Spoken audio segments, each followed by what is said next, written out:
Previously on Escape from San Francisco. This just in, an unidentified man has been caught doing a deuce on Nancy Pelosi's driveway.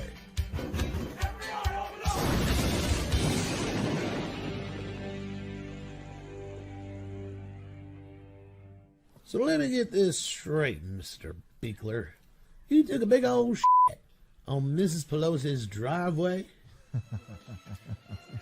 Justice. It's crude, it's disgusting, and it's funny as hell. It's just another piece of poop on the sidewalk of San Francisco, and it just so happened to be in front of Nancy Pelosi's house. Order in the court. What in the living f*** is wrong with you, son? Didn't you even wipe afterwards? A couple of days ago. Oh my goodness! Order in the court. I said order in the court! That's better. Mr. Beekler, having considered all the factors and aggravations and mitigations in this case and found the offense was brutal, indicative of wanton cruelty, the judgment of this court sentenced you to life in prison. Come on. That's bullshit. No, no, that is trash.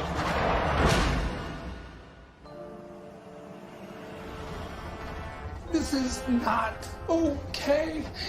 It's just not. We gotta like lock arm in arm and be together in a football locker room. That stuff is gone. Those barriers are gone.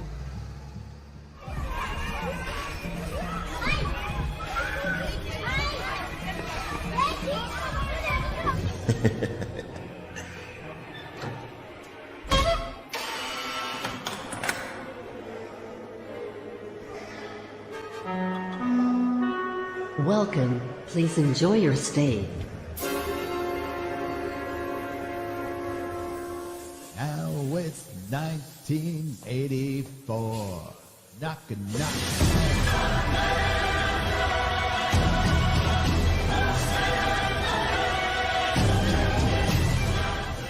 Hi. How you doing? Hang on. It's gonna be so good.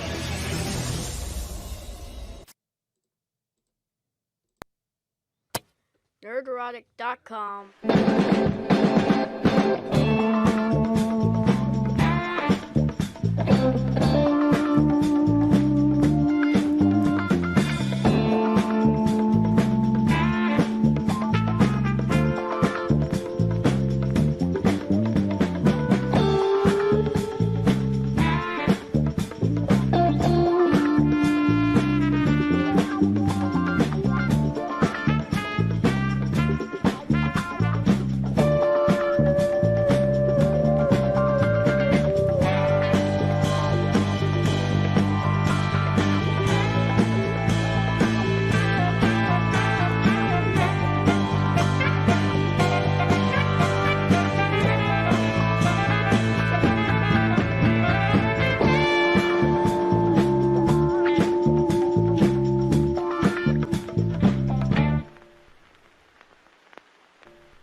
Check. Hey.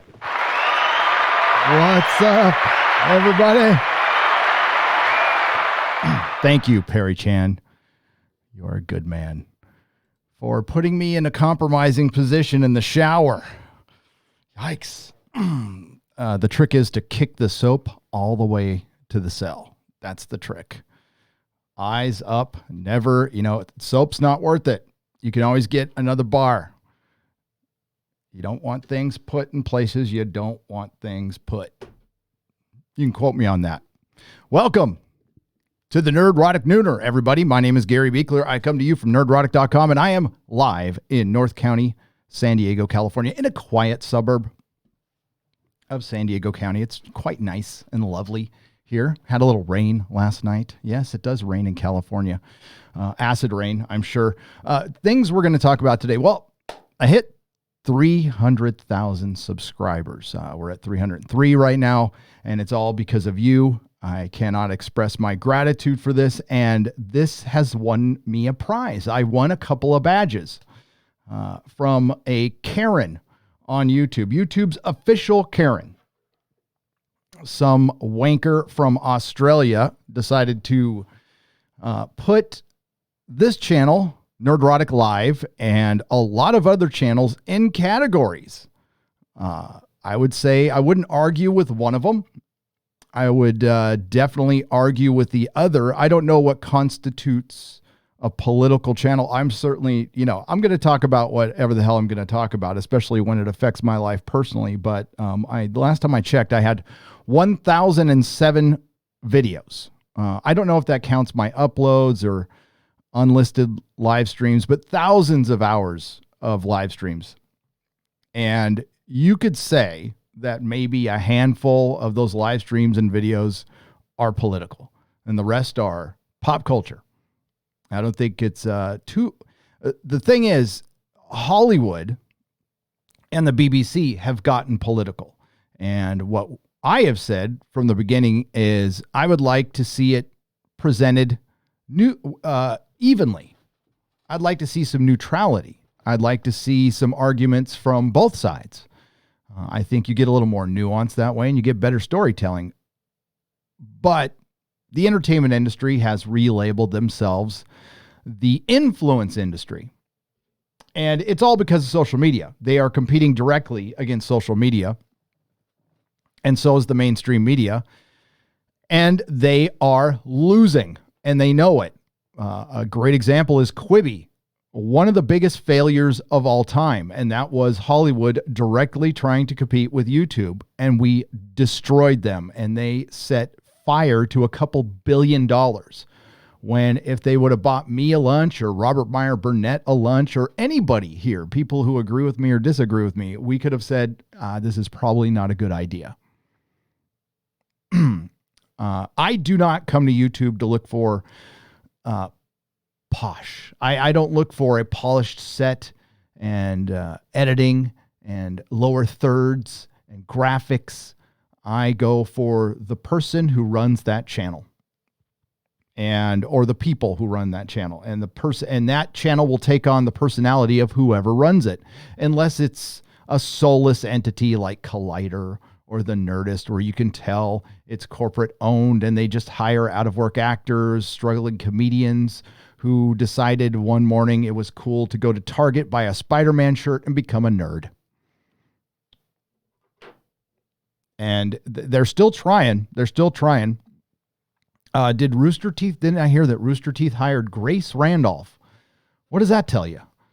I mean, Rooster Teeth, I don't know why Grace Randolph would go there. It seems like a step down for her. And not that I'm crazy about her, especially her most recent take, which was about Chris Pratt, which was just awful. Just awful. But, that's what happens when you want to stick your nose up Hollywood's ass. Personally, there are people I like. There are creatives that I like still. There's a couple shows out there that I like that hopefully they don't go woke. We'll see. But I call it like I see it. And if something like Star Trek, Star Wars, or Doctor Who for some reason got good, I would tell you that's not going to happen. I don't think. Especially when you fundamentally destroyed mostly those three properties with identity politics, intersectional feminism, two things that don't really go with art, to be honest with you. And art shouldn't be restricted. Again, now I think there's a couple lines you shouldn't cross, but that's a couple out of infinite number of lines. And well, there's an article that came out. If I see if I can find it, there was an article about Hollywood agents trying to sail the seas or something to that effect of identity politics and creativity, which they just are diametrically opposed. So, I talk about what I talk about, what affects my life, what I'm into, and I give my opinions. I am not a news channel. I am not informational, and I am not overtly political. I think I've said pretty clearly that I didn't see, and we'll show on Transparency Tube, I didn't see a centrist option. I didn't see it anywhere. So not to go too deep into this, but my entire generation back in the day was trying to fight labels. That's what we were about. Punk rock is about fighting labels. It's about being anti-establishment. And Doomcock said this eloquently on the Inquisition twice. You know, he said what fascism really is, and it's the state and the corporations and working together. Basically, you cannot tell the difference between the two. And well, when you see a bunch of people running around in masks, burning stuff down, and then you see the corporations supporting them, who's supporting the system then? And when they are constantly trying to find different ways to shut us up without actually showing any of our content. You know, a lot of us do live streams, hours and hours long. Show me specific times in my live stream where I was anti-alphabet.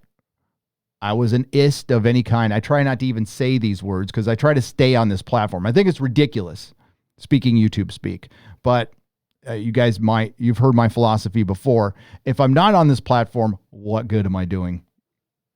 You know, for one, I'm having fun. I like it. And, I understand the conundrum YouTube is in. They want to make money.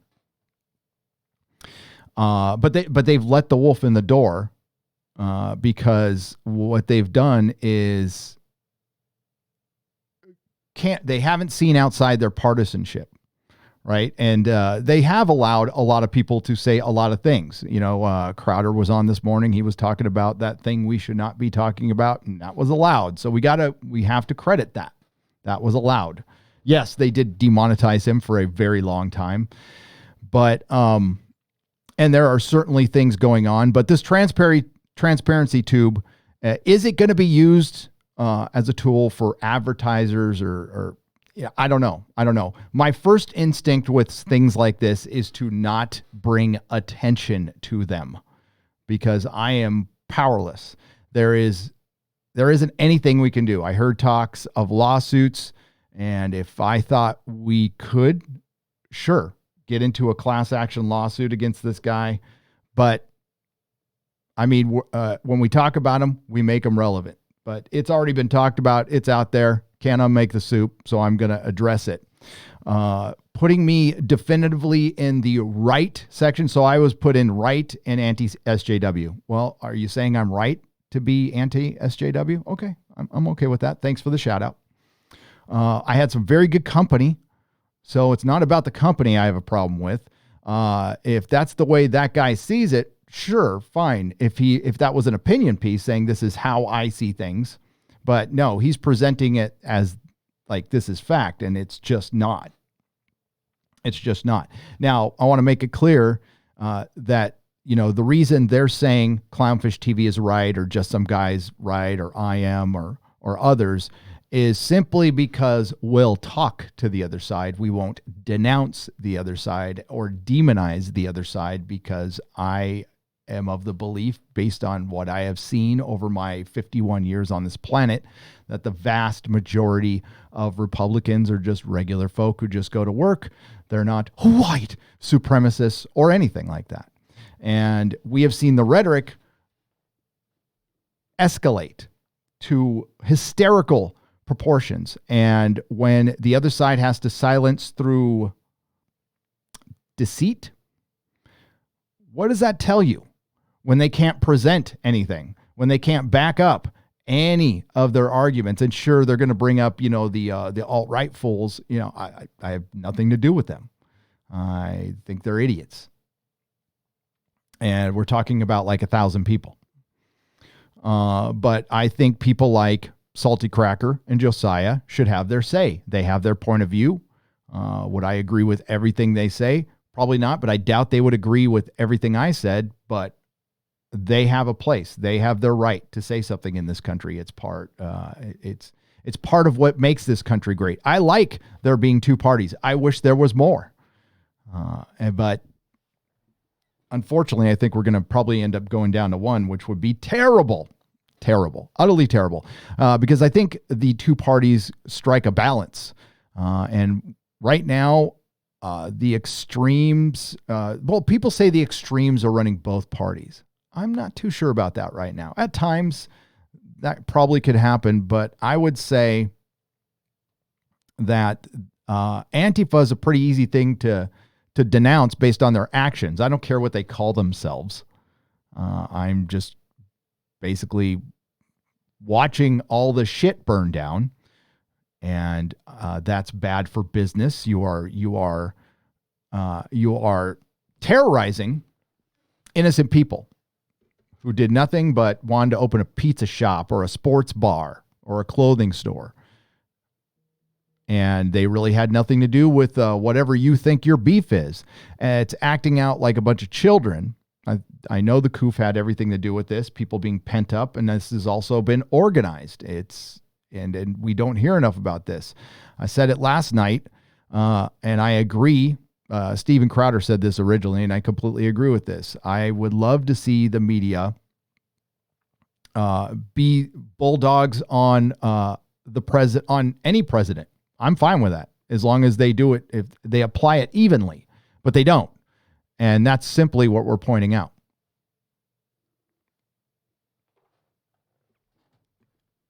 And sometimes we do it in a humorous way. Sometimes we do it in a salty way. That's what I do. But putting me in that category is categorically false, but the guy's going to do what he's going to do. So the only thing I can do is go on this platform and keep doing what I'm doing. And but was there an effect on YouTube? Well, this could have been a coincidence. It could have been, or it might not have been. So his original post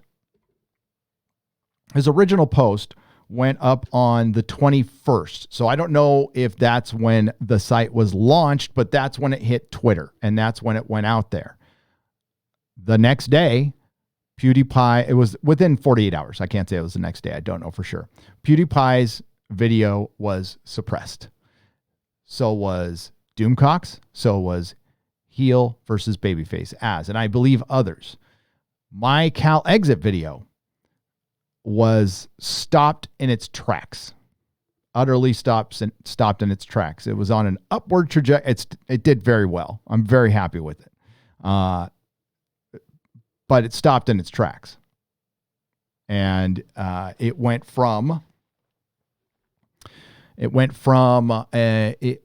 got 143,000 views in one day on the 21st. By the 23rd, it was down to 18,000 views.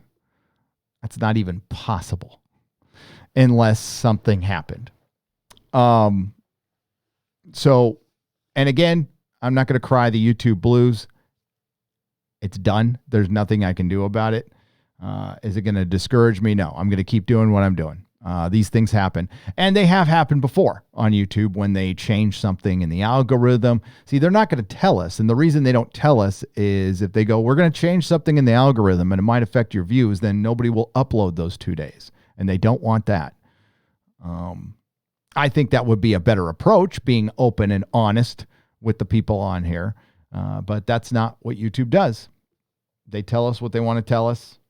And we just, live one day at a time and always have a backup plan. This isn't going to last forever, and it's obvious. But when they're starting to come after Fandom Menace channels that use the hashtag the Fandom Menace, who just talk about Star Wars, there are channels in there that don't get political at all, that don't deserve to be in there.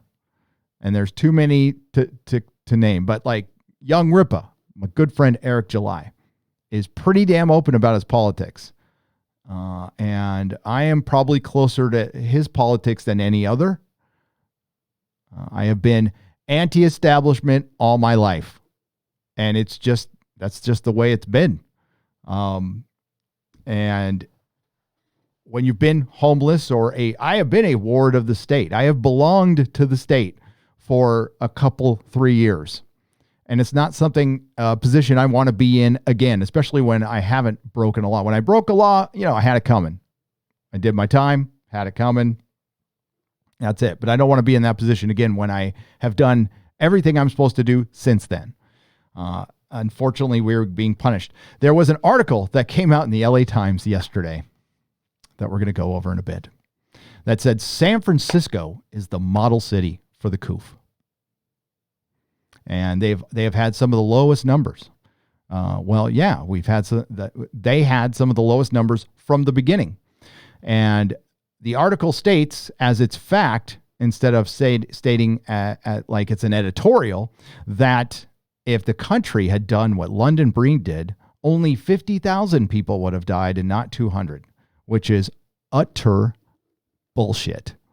Utter, complete bullshit. And then let's think about the other numbers. What about the consequences after? What about the 42% spike in burglaries and home invasions, which are becoming quite a thing in the Bay Area and San Francisco?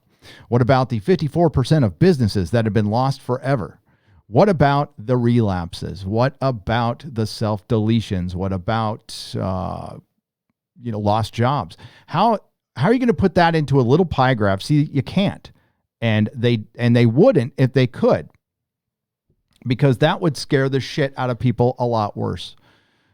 And maybe somebody should do some data on that. I wouldn't be that guy or gal, obviously. But, they roll out the little pie charts. They tell you things are spiking because they want you scared and divided. They want us scared and divided. Scared and divided. And as far as entertainment is concerned, well, they have helped this along. And so has the mainstream media. And they want to continue doing that. And I thought about it last night, right? When I was drifting off to sleep, I'm like, oh, maybe entertainment just wants everyone categorized and labeled so it's easier to sell shit to people.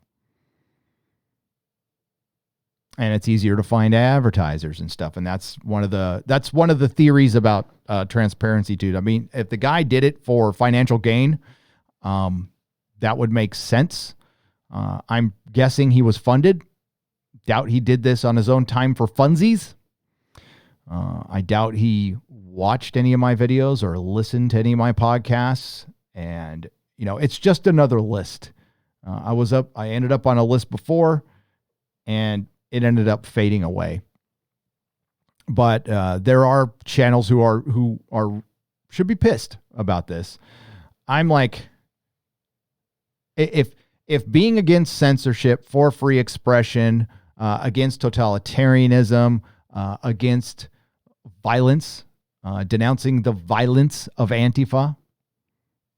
I don't think you've heard me denounce peaceful protest. If somebody's actually out there protesting peacefully, they got their little sign up there in front of City Hall and their little megaphone. I never had a problem with that. Go for it.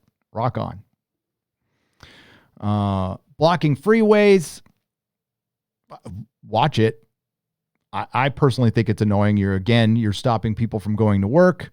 And that's your whole point is I'm going to make somebody late to work to bring attention to my cause. And I'm sure that's going to flip their opinion on it. Oh, I just lost my job because some bored college kid blocked a freeway, thinking they're making the world a better place.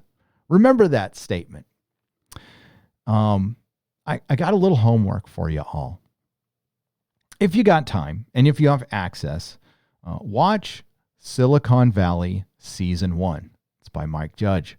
And the whole theme of that is Silicon Valley and what's the philosophy behind that place. And it's basically they are justifying becoming companies that are bigger than any company in history, becoming billionaires, destroying privacy, bringing on censorship by making the world a better place. And also watch The Social Dilemma if you want to be really disturbed. And not by the thesis of the documentary, about the philosophy behind the people making the documentary. To sum it up, it's The Boys episode 7, season 2. It's elections are swayed by dumbasses who read memes.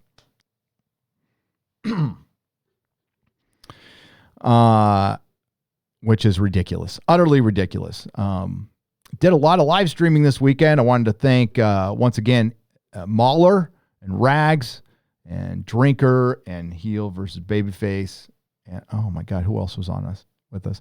Had a good time on EFAP. I was on for 8.5 hours and had a good show last night on the Inquisition with Doomcock. It was a lot of fun. Excuse me. Sorry to DSP you there. Get my bottle of water. But I wanted to, usually the celebrations are kind of a chill stream, but unfortunately the transparency tube thing hit. I've got a video coming out on it and probably one of my favorite thumbnails ever. Just saying. As a matter of fact, I wasn't sure I was going to make a video until I made the thumbnail. I'm like, I got to make a video for this thumbnail because I love it. I love it. As a matter of fact, I changed the thumbnail from this one because I didn't want to spoil the surprise. But if you're wondering who the guy with the mask on is, that's the guy who created Transparency Tube, the wanker from Australia. By the way, not from this country. Not from this country. And interfering with a lot of American YouTubers and British YouTubers as well. So let's go. We're going to see who's here. Then we're going to hit that. We're going to go right to Transparency Tube. Then we'll go to the SF article. We are going to talk about some pop culture and maybe chill at the end a little bit.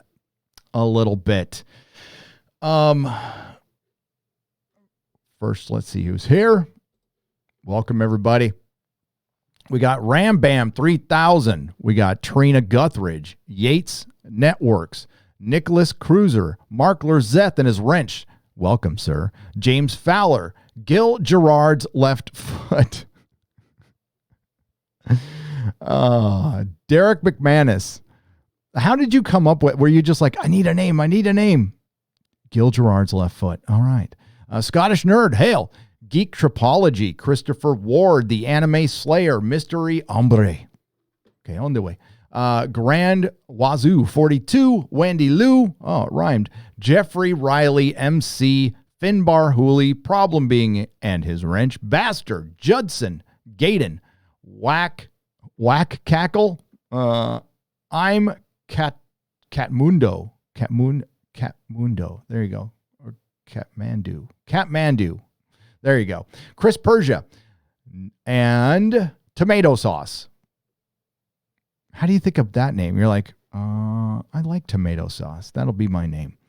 Lord Thoth, welcome. It was good talking to you on the member stream. Al Bundy from my favorite sitcom of all time. Welcome to the Nerdrotic Nooner. Hail Benj. ID Fox 11. So yeah, let's start out with Transparency Tube, shall we?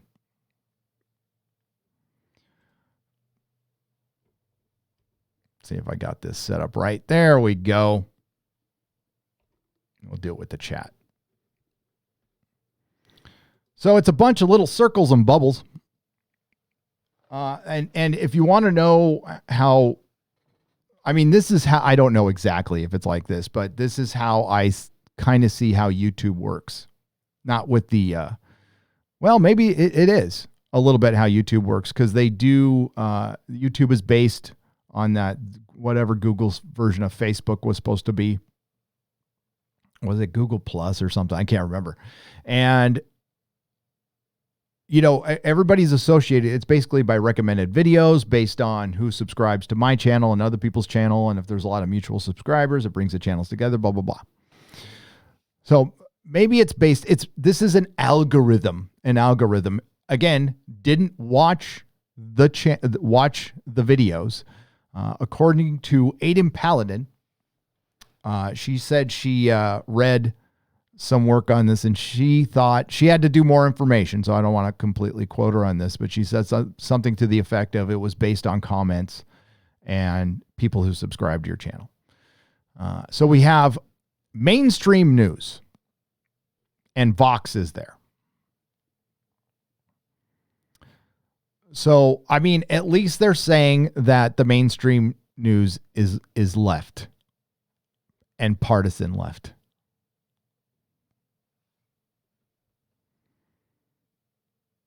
I don't even know what Missing Link Media is. Then we have partisan right, partisan left, anti-SJW, social justice, late night talk show, religious, conspiracy, libertarian, socialist, MRA, anti-theist, QAnon, and white identitarian.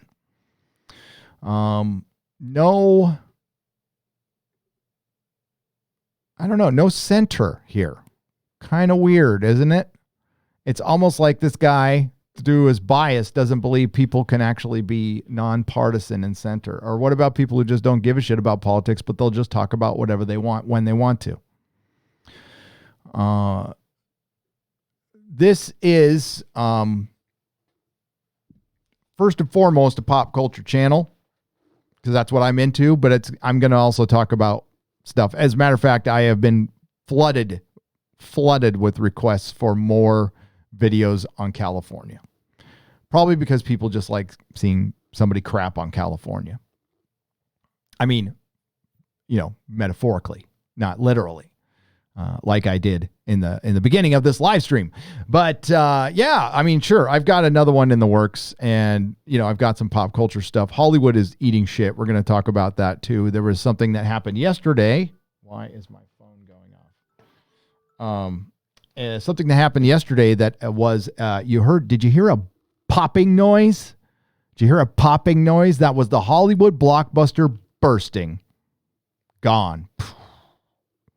Gone. And we'll get to that in a moment too. So we've got, and the reason you get people highlighted is it's based on their views. Now there's channels you'll see that are highlighted that don't have as much subs as others, but like right now, currently, this guy probably wouldn't have known who Josiah was, but Josiah, our good friend Josiah, is getting 100.17 million views in a very short period of time. And that's going to blow them up. And you got Salty Cracker right here. But if you just move it around a little bit, you'll start seeing more people here. And you know what? Some of these people are right. Brian Forrester. Brian Forrester. Some of you might not know who Brian Forrester is. Brian Forrester doesn't even talk about politics. He's into ancient civilizations. He does tours through Egypt, and he's part of the whole Graham Hancock kind of deal. They believe there was a pre-Diluvian civilization, a mother civilization that was wiped out from the earth, and that's his whole thesis. He also does a lot of elongated skull work because he's down in Paracas, Peru. The man's in Peru. He is a Canadian expat. He is not right. He is not partisan right. He's not anything. I don't think I've ever heard him say anything about politics, but I've heard him complain, rightly so, about like racism in other countries. But that's it. That's it. So that's utterly ridiculous, and that shows that this thing is full of shit. Some of the woo-woo people will know who Brian Forrester is. Some of you might not. We're going through. I don't know this person. But we're going to go down. Adam Carolla. There we go. I mean, we know where our boy Jeremy lands. He's very open about who he's voting for. And you know what? How I vote in a presidential election, which is, I still think, kind of useless because I am an ex-felon, but I do vote, and it doesn't. I don't have a party. I don't belong to a party. I am a registered independent, and will remain that forever. There's no reason to go otherwise, in that I am free to vote who I want, and if I think it's the best human being for the job, that's who I'm going to vote for with what I'm given. That's interesting. I'm wondering if some of these channels have been moved now.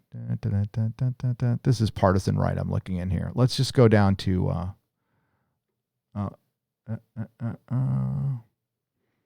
let's go. That's interesting. It was right and partisan right. Where's the right part? Did I miss it? Was it there before? I can't remember. But we'll go down here to anti-SJW. And we'll look there. It's a Gundam. It's a Gundam.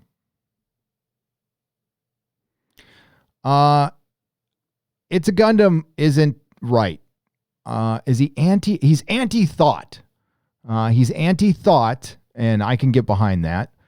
I don't know. I never got the impression that he was a right winger. I think he's kind of it's a Gundam likes to laugh at the world burning. And you know what? You got to take your philosophy the way you do. I mean, it just helps you cope. I am a subscriber to It's a Gundam. I think it's a great channel. He's not political. I don't think it's a political position to be anti-thought. We're going to use the search function if I don't see anything. Yeah, there's that umbrella guy. That umbrella guy is he talks about Johnny Depp and talks about comics. Young Ripa, who's said that he is an anarchist of a type. Anti-SJW, yes. All right, so let's go to the search function. Makes it a lot easier. So if you go Nerdrotic, there I am.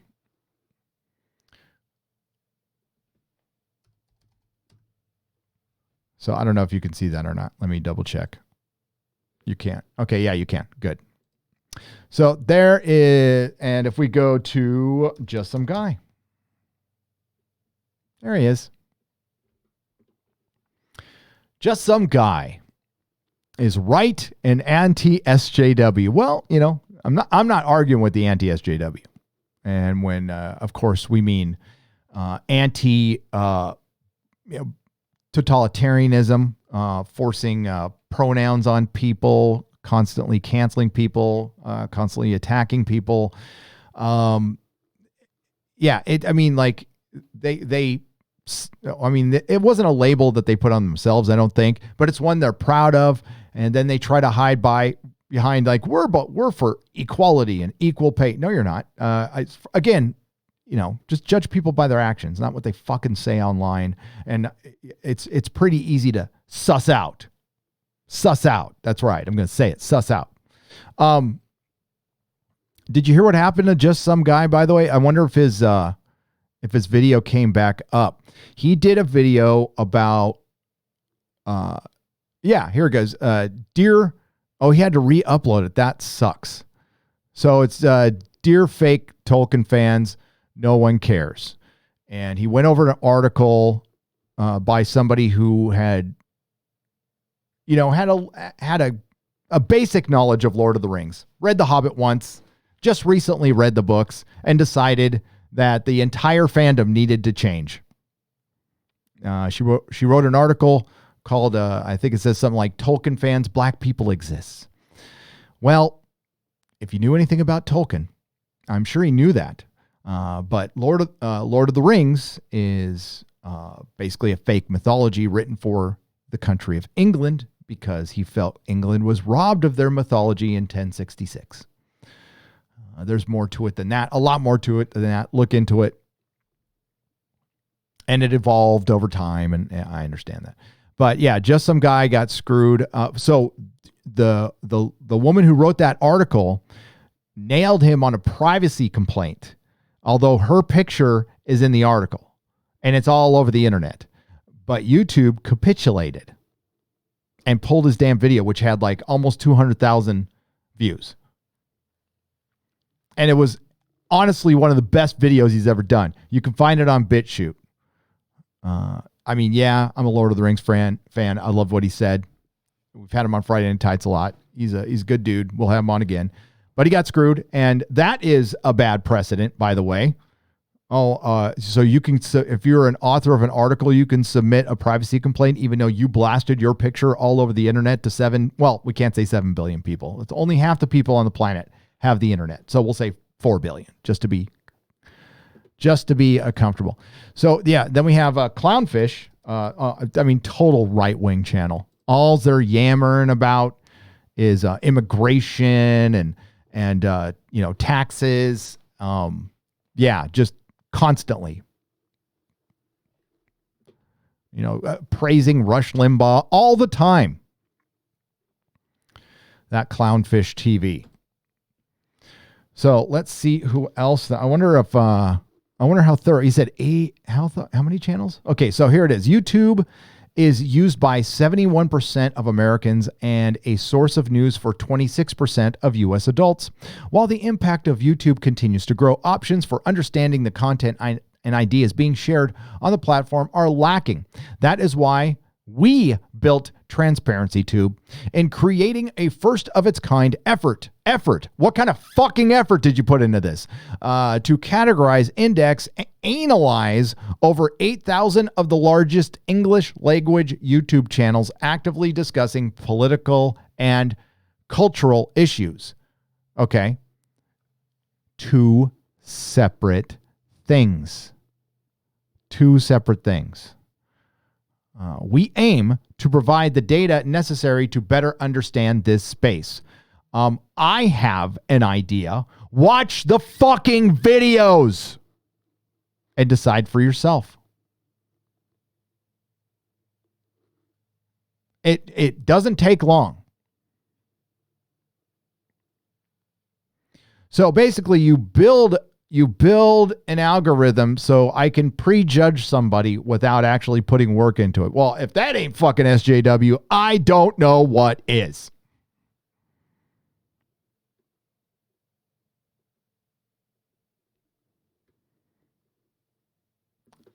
Would you call, look, there is a category for center. There is a category. Maybe if I talk about DMT more.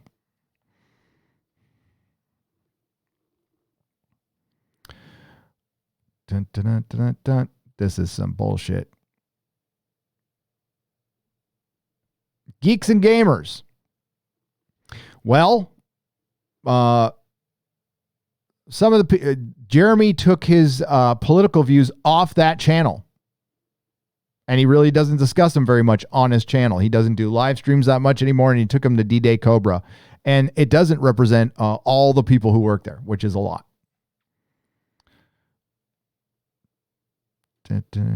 Yeah, this is I think Tim's going right for sure, but he constantly says he's not. But I think he's probably a centrist to correct that. I think he's a centrist. I think right now he's voting for the person he thinks is best for the job. He's been pretty clear about that. I would call it getting older. You know, your views change based on what you do.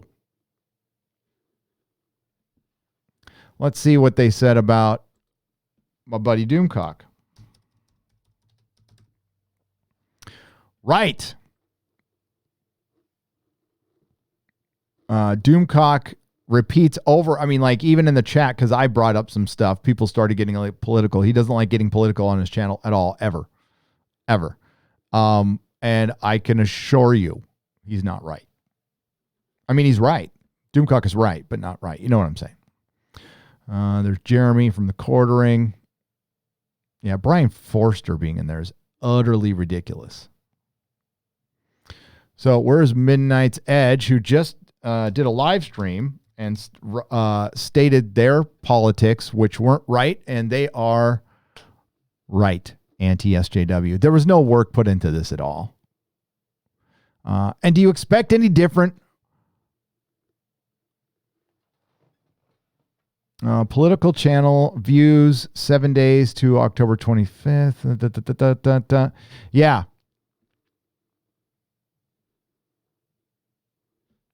Fucking ridiculous. But what are going to be the consequences of this? That's the big question. Where they put Anna?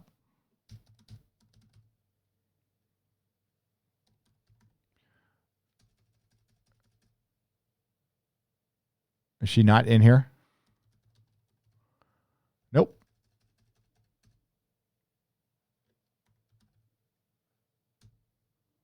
I wonder, wasn't she on here though? Maybe she got removed. What are the consequences? Well, I think we've already seen them. Personally, I think there was a little skullduggery going on with YouTube. I can't prove it. And it seems to have corrected itself. We'll find out. Find out when I put out a video. We'll see. But it definitely hit one of my videos hard, like pretty hard, and it affected Az pretty badly too. I don't know how much, like, what we can do about this, to be honest with you, other than see if it takes off or see if it's just the latest list that some guy wasted a bunch of time on and people forget about it. Maybe it'll end up like Quibi. Who knows? I know there are a couple channels out there rooting like hell for this because they're petty and jealous, which, I mean, again, I repeat, it's such a waste of time. Just focus on things you like instead of talking about other people all the time. I got a couple of messages to that effect. So we went over this Friday, and I'm pretty sure Anna was on here, and she's not anymore. That's good. I'm glad some people got off. It certainly looks like there's Mark Dice. Didn't I see? Hang on. Yeah, Jesse Milestone's on here. Oh, that's funny.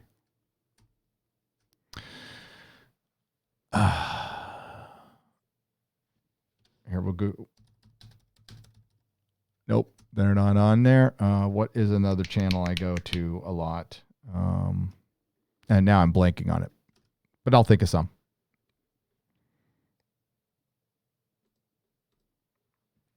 And welcome everyone to the live stream, by the way. We still have some California news to talk about. Again, we'll see how things go. I'm doing a video on this. I have to do a little homework. And there is some of this guy's work is out there on the interwebs. He wrote a Medium article, an article for Medium, something. And I got to read the press release, and we'll do some digging on this clown. But it would suck to be his neighbor, because you know this. I mean, again, he's YouTube's Karen, so you know this clown is fucking looking over his fence and seeing if his neighbor's using too much water while watering his lawn.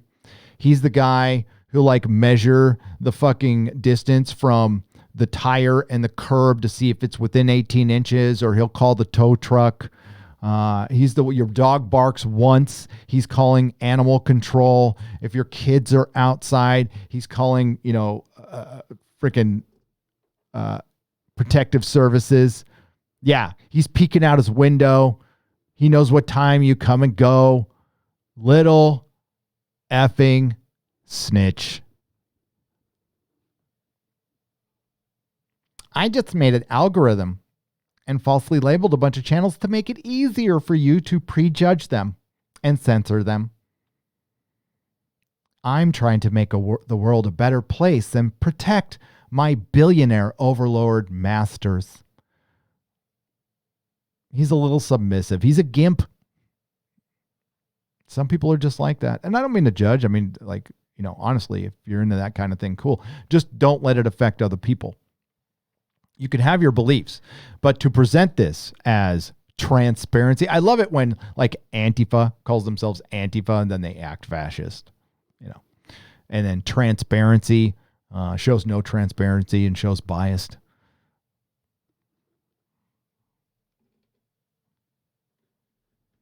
Mikey Gusler for $5 says Oscar Isaac is officially cast as Moon Knight for the Disney Plus series. Thoughts on the casting choice, Nerdrotic? Is there somebody else besides Oscar Isaac on the planet? I think it's decent cast as Mark Spector. Yeah, why not? I think it might be pretty good. I think he's a good actor. But it's going to be a Disney Plus series, and Moon Knight, in my opinion, can only really be good if it's rated R. If you did it like Daredevil, if it's on Disney Plus, it's going to be what? I don't know. You might as well make it animated at this point. Moon Knight's a damn good story if they tell it right. Mikey Gusler for $5 more. Kibblesmith calls for violence against New York police officer for saying Trump 2020. Thoughts on this Nerdrotic? Oh, I'm getting to that, buddy. I am getting to that. And by the way, it's Kibblesmith Day. Because guess what? Drops tomorrow. The new Warriors with Snowflake and Safe Space. That's right, ladies and gentlemen. My copy is on the way. I cannot wait. I love that little function because I sent it to San Francisco and I didn't realize it till last night. Changed the address and Amazon fucking handled it. And that shit's coming down to me. So, Mikey Gusler for $5 more. Why did MGM think any streaming service would want to buy No Time to Die for $600 million? No one seems to be excited for this film. Not even Bond fans, because it's going to be woke trash, and we are going to be talking about that. Oh, I'm hitting all these subjects today, baby. Last super chat. Anything you are looking forward to in entertainment this year? For me, it's just the Snyder and Ayer cuts. Well, this year, The Expanse.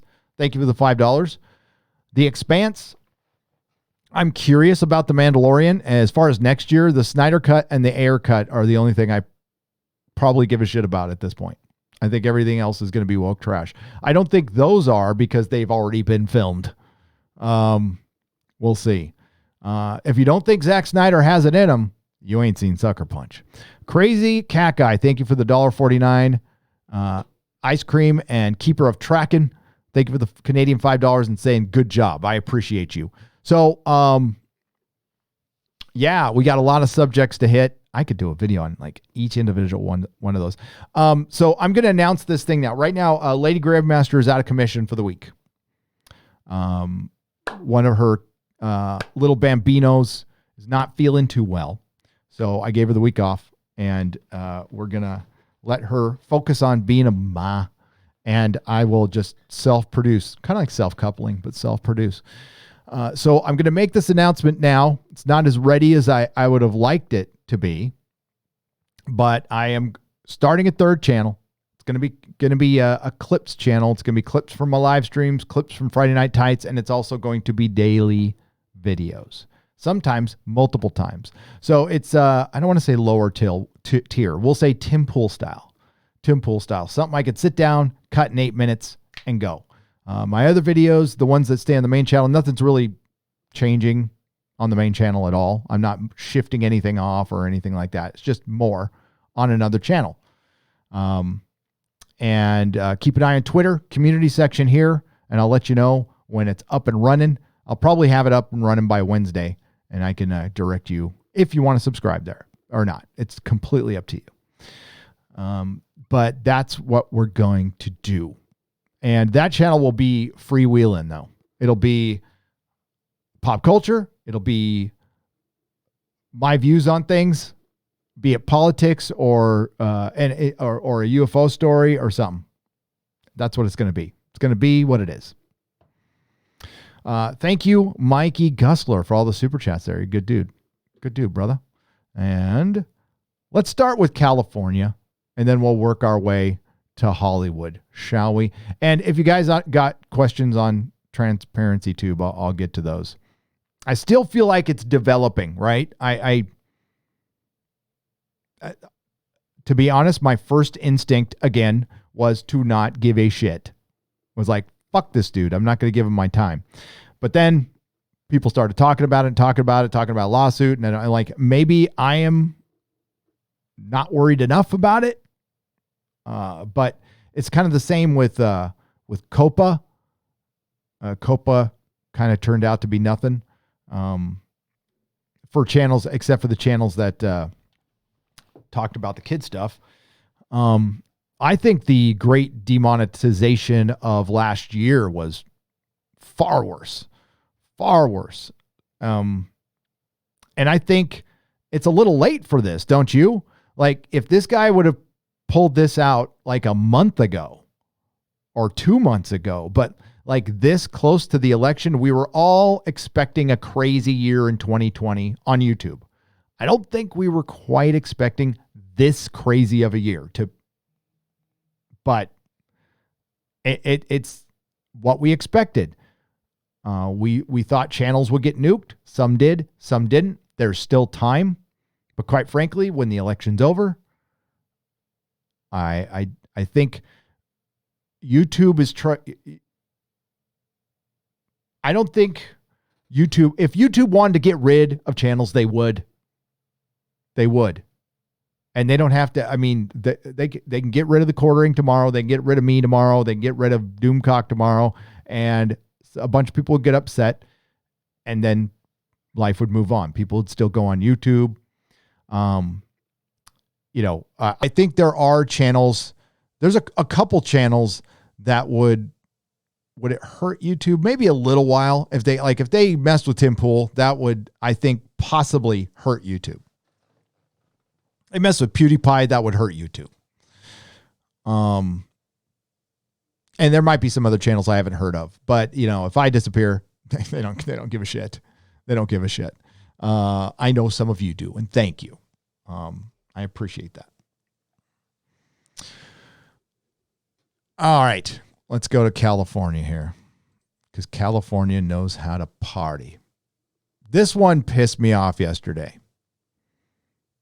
And of course, we want to preface it with,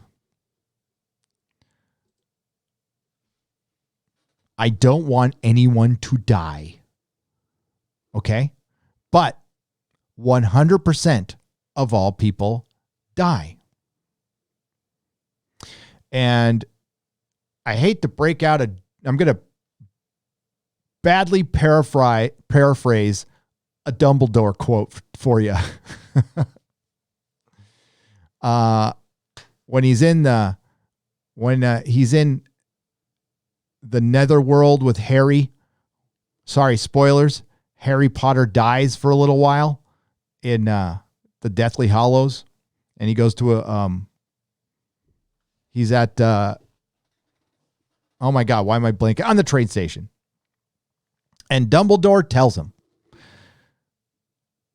you basically don't worry about the dead. Worry about the living. Dead ain't got no problems. So we want to try to prevent that as much as possible. Absolutely. But this is now at the expense of the living.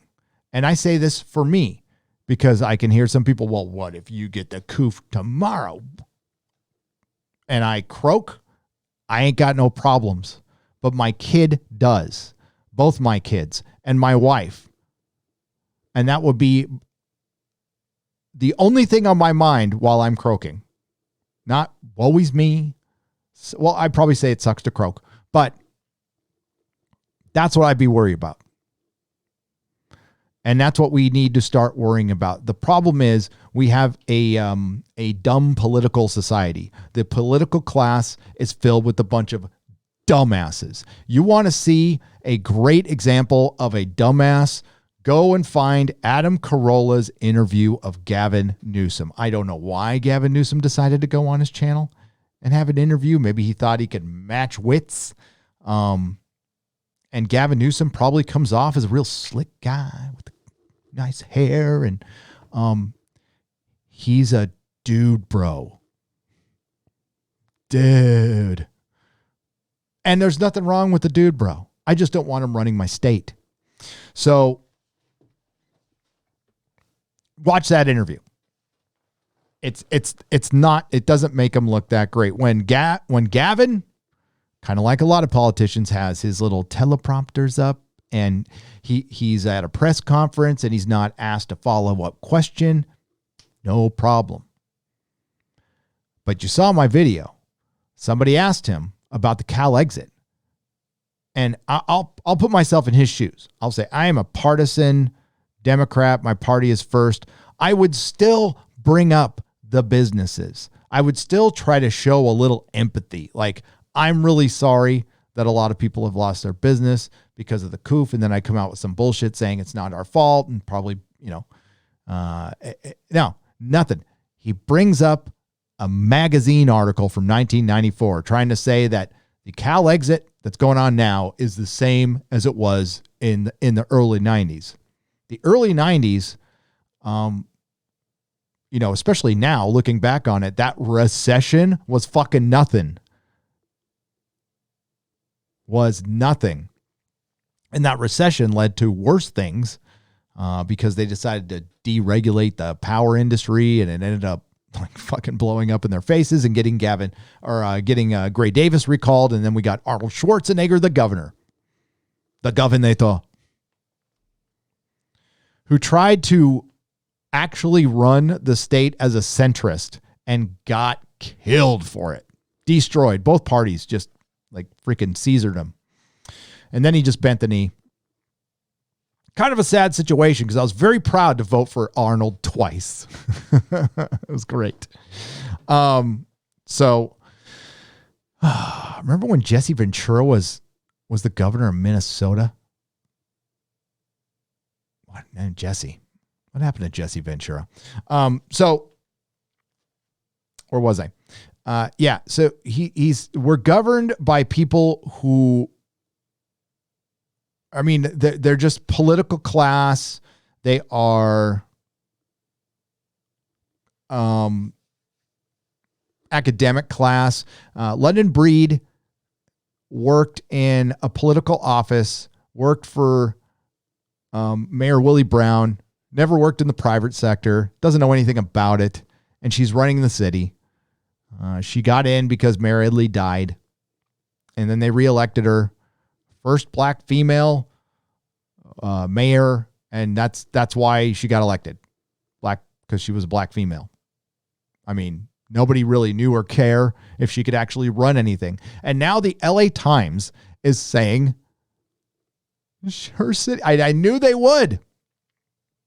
Sure, if you just lock everybody up, it'll get better. Yeah, I guess that worked for China. I'm surprised London didn't break out the lead doors and lock everybody in. Sure, that is a way to make it work and maybe save a couple of lives while you're, I don't know, killing a few other people. But it's not from the coof, remember? Now, there's one paragraph in here, but they try to base this on experts said this. Well, experts are partisan. I think we all understand that now. There could be a really smart doctor who's effing partisan. And of course, a doctor at San Francisco General or whatever, I doubt he's going to go, well, this sucks because the hospitals weren't filled. And let me also make something clear. There's a coof out there. No doubt there's a coof. And it's killed people, and we don't want people to die again. But I'm worried about the living. That's what I'm concerned about. And now we are seriously reaching a point of no return on certain things. Don't want to frighten anybody, but it's up to us to stop this. And we need to remind our politicians that they are fully I know this is funny. I can't even say it with a fucking straight face, but they are fully accountable to us and not just on one thing. They're hyper-focusing on the coof and really not. And they're like, let the chips fall where they may. And that was London Breed's approach. I don't know the science of about why San Francisco had lower numbers. Are there different strains? Don't know. I'm not, I don't know. I don't know. Is it based on the health of the people? Is it the fact that San Francisco is a pretty windy place? I have no idea. I am not a scientist.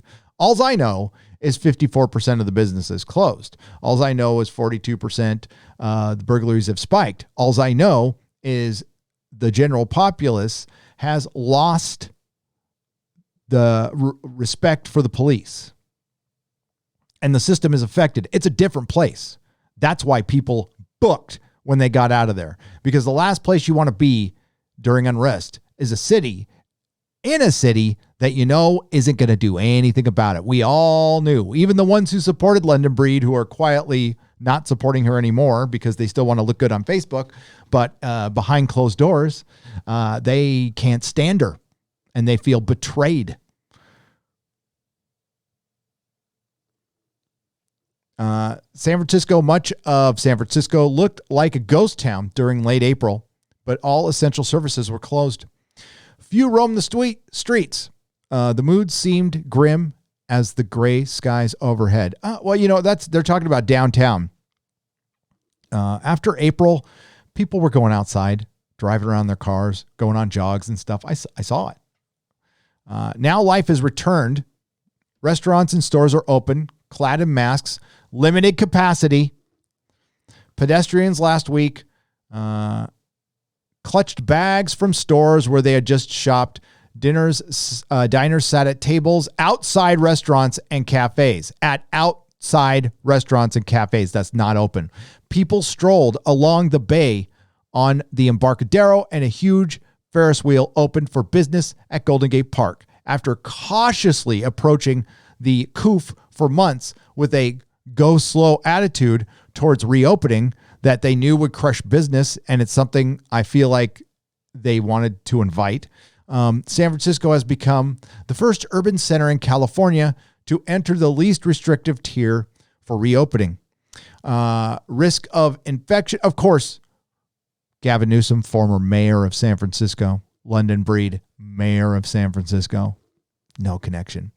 According to the state's color-coded tiers is considered minimal, even though San Francisco is the second densest city in the country after New York.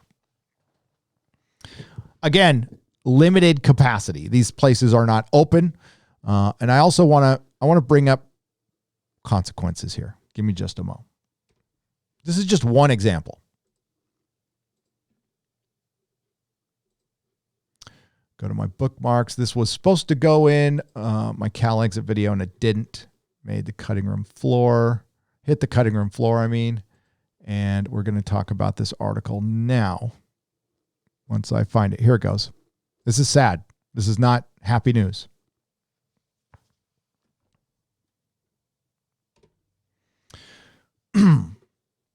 Woman dies after car crashes into Bay Area outdoor dining area. Would she have died if she was dining inside?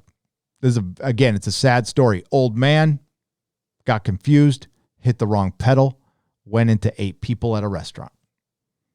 Sitting outside where they probably didn't need to sit outside, in my opinion. And this is just one example. Again, cause and effect. Cause and effect. And I'm not saying I got the answers for everything. I'm just saying San Francisco could have opened up months ago. But rioting and looting happened, which they allowed. They even tried to say, they being the mainstream media and others, that it was perfectly safe for people to do that, yet they closed all the businesses down. That was political. Why is Google? See, Google's listening to me right now.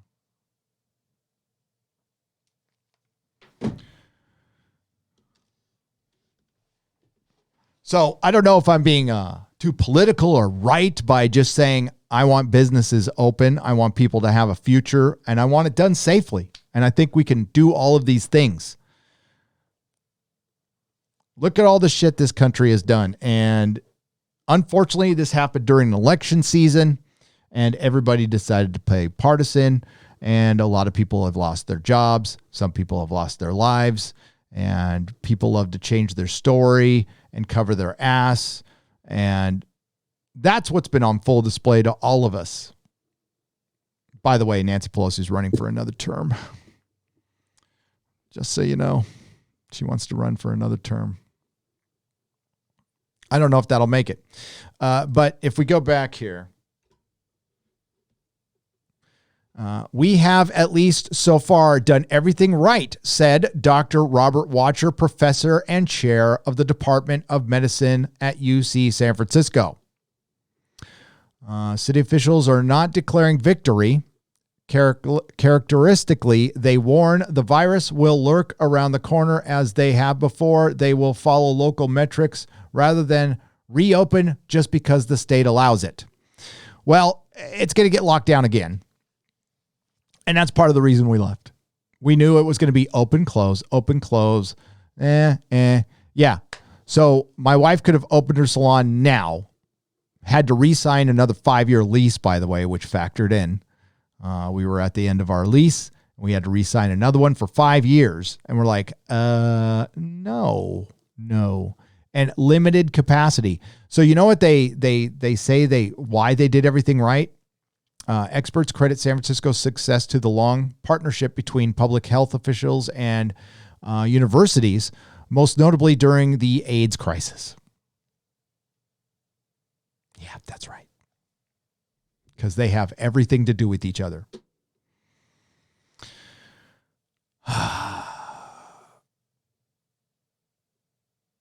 So they talk about how awesome they are. All they did was keep things closed, by the way.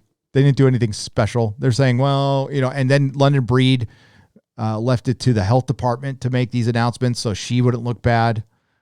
And we'll just go to this one. This goes on and on about how awesome, and like they straight up say it. If the country had done what San Francisco had done, only 50,000 people would have died. Oh, by the way, it was helped by the San Francisco police, the ones they wanted to defund.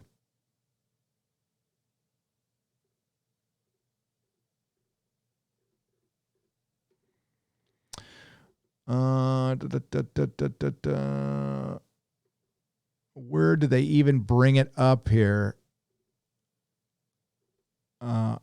Sorry. Okay, yeah, here it is. Here's your one, because they had to put it in. To be sure, San Francisco has not emerged unscathed.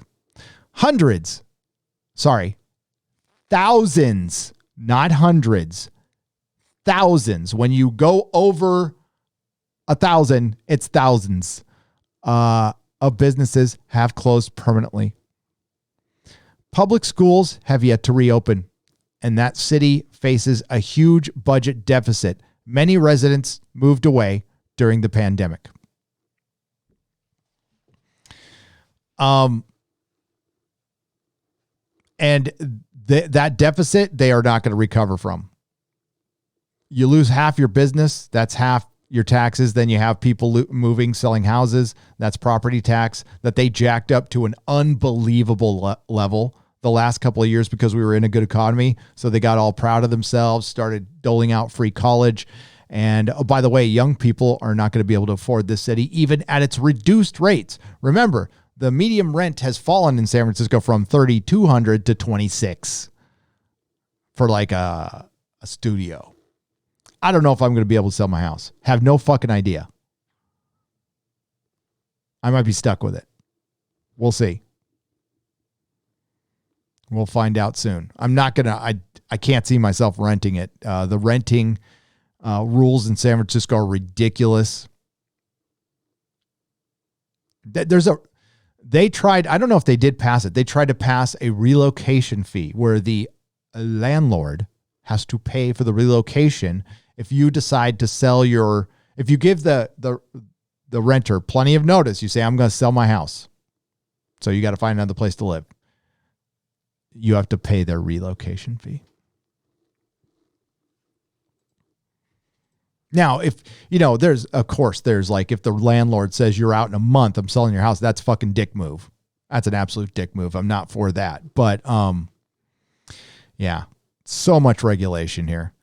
So, yeah, they said here, let me just search that so we get that. There it goes. Right there. Of the 20 most populous cities in the U.S., San Francisco has the lowest death rate. Yeah, I remember saying that in both my videos, per capita. If the entire country had followed the city's approach, Watcher said, there would be 50,000 dead from the COOF instead of more than 220.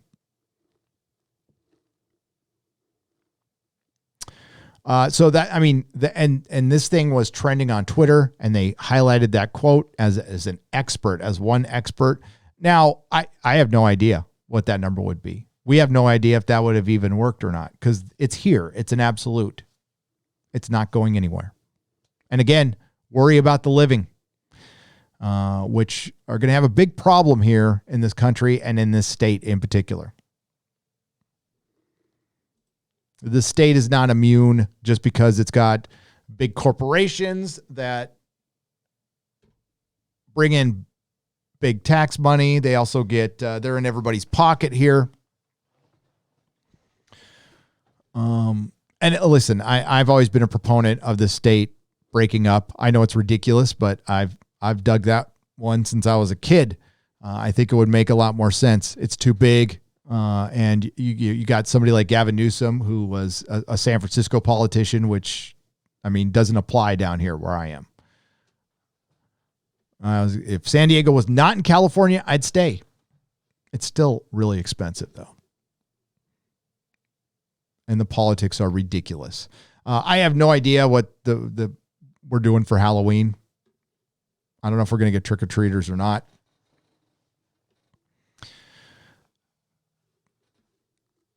But you see something like that after, we lost some businesses. Like it's no big deal. Like you could just do that again. San Francisco used to have this bustling downtown, and it's kind of dead now. And it wasn't like, in the early 2000s it was bustling. It looked like a mini New York. And there were still people down there, but it wasn't as crazy. It's not as crazy now because Twitter's down there. They're subleasing their building, by the way. They're not bringing people back to work. So that's more people not coming into San Francisco and buying a lunch or buying some clothes if they need them on the way home or some groceries. They're working from home. So I believe the number was 1 million people came into San Francisco every day to work. 1 million. The city doubled in size. That's not happening anymore.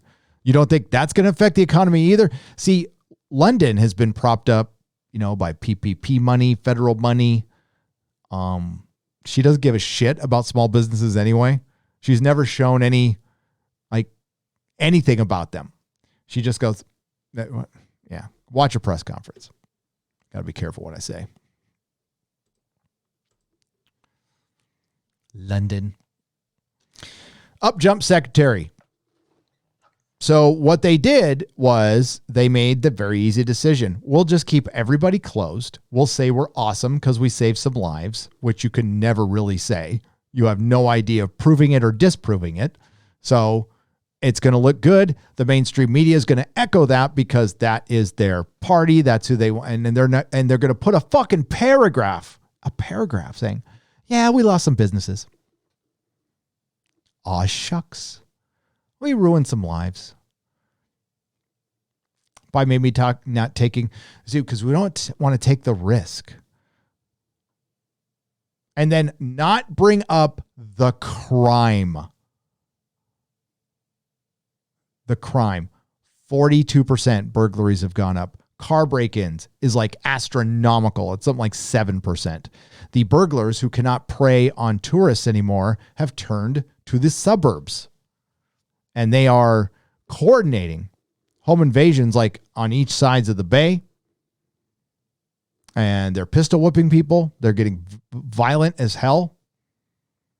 And that's not accounting the attacks on the street. Again, police are not prosecuting a lot of this shit. If your car gets broken into, you have to file a report online. Every San Francisco has a story of being assaulted or seeing an assault or having their car broken into multiple times. I bet you there's some of you out there who've never had your car broken into, never had your house broken into. My apartment was broken into the first day I moved to San Francisco. That's right. First day I moved there. Hot prowl. 5 of us were in the house sleeping. Somebody snuck in because the landlord was cheap, put on shitty locks. They can open our doors with credit cards. They went right in, stole Mrs. Nerdrotic's purse, my backpack with my camera, book full of CDs, as early 2000s, and my sketchbook since I was 15. My friend's backpack, who was just there visiting me for a day. And car broken into multiple times, had a knife pulled on me. I mean, it's like that's normal. I lived here in San Diego, and aside from the trouble I was getting into, we'll say as an adult, since I got out of the joint, like nothing happened. Nothing. It's quiet. Yeah, I think a lot of, you get some Stockholm syndrome with people who live in cities. They're like, I like the hustle and bustle. It's just crime. It's normal. Yeah, a guy got shot down the street from my house. There's people who live in places where that never happens. Like if somebody got shot, that would be shocking. And they're not all rich neighborhoods. They're actually very middle class, quiet neighborhoods.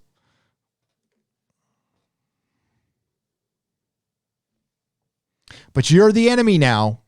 We are the enemy now. I mean, they've taken the battle right to us.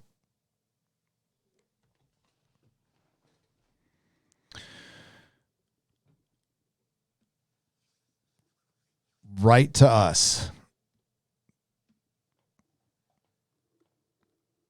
But as usual, I would never tell you how to vote on this channel. All are welcome at this channel. We just try to practice common sense. I'll give you my views. You may agree, you may disagree. And we won't always talk about California, and we won't always talk about Star Wars. But I am not overtly, I'm not going to bring you news every day. If it affects us or it's strange or something, fine, I'll talk about it. I don't want to restrict myself, but I'm not going to get crazy with this stuff. Plus,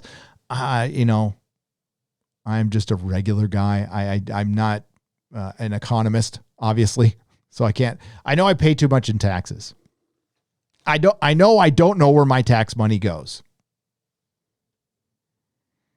I know there's a lot of redundancies in government, a lot of programs that if you go, I mean, there's probably 20 programs for the same thing. How many homelessness programs do we have? Somebody's probably got that number somewhere. Well, none of them are doing any fucking good. And instead of getting rid of the ones that don't work and trying to actually make something that works, they just add another one. One of the things I did in the pen was I worked in procurement. My job was procurement because I knew how to type. So I wrote up drug orders for the prison every day. All these ridiculous drug names. But I also saw how much the prison was paying for drugs. And it was in the tens of thousands a day. And this was in 1994 for one of the two prisons. So you're going to say hundreds of thousands every day, or what we'll say Monday through Friday was being spent on overpriced drugs, by the way, like insane amounts. And this was in the 90s. Think about what you're paying now.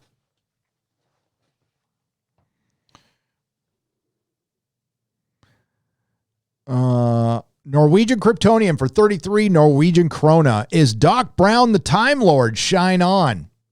Is Doc Brown a Time Lord? I would like that. That would be cool. That would be very cool. You shine on, sir. Justin Foster for 20 Canadian pesos. The only being capable of saving Star Trek, Star Wars, Doctor Who, Lord of the Rings, etc., is God's mistake. God's mistake is the Messiah of the fandom menace and will lead us to the holy land of non-woke content. All hail. Do you all want to see God's mistake?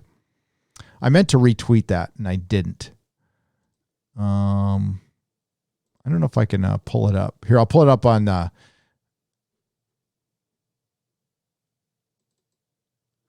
let's see. Oh, we can't do that.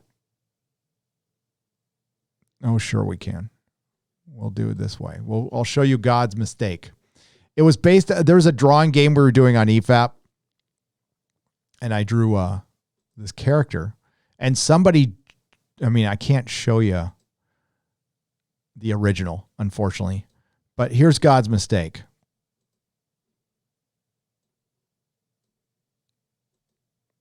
That's God's mistake. So we're doing a drawing game with Mahler. Hi, wait. There you go. There's my hand. And I drew a little picture of a hand coming out of a head with 2 legs as socks, and this is God's mistake. That is my design. Very proud of it. But somebody drew this while we were on the live stream. It was insane. That is a shit of nightmares right there. God's mistake. Somebody better put that down. Butterbiscuit92 for $2. How was Friday Night Tights? Hope all is well. Friday Night Tights was great. Friday Night Tights was fantastic. Loved it. We had Kurt Metzger on. Go watch that episode if you didn't want to see it. It was, or if you missed it, it was a good episode, I thought. We're gonna have EVS on this Friday. Oscar Isaac just got cast as Moon Knight. Says Venom Snake for $2.99 Australian. That's exciting.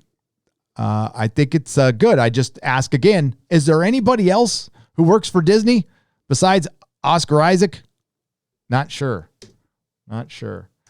Hang on a second, folks.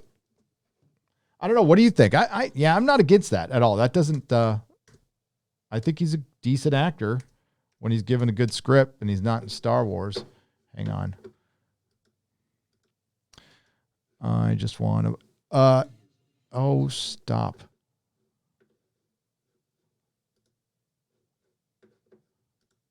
Always got to make sure we're not getting ghosted here, especially with what I was talking about.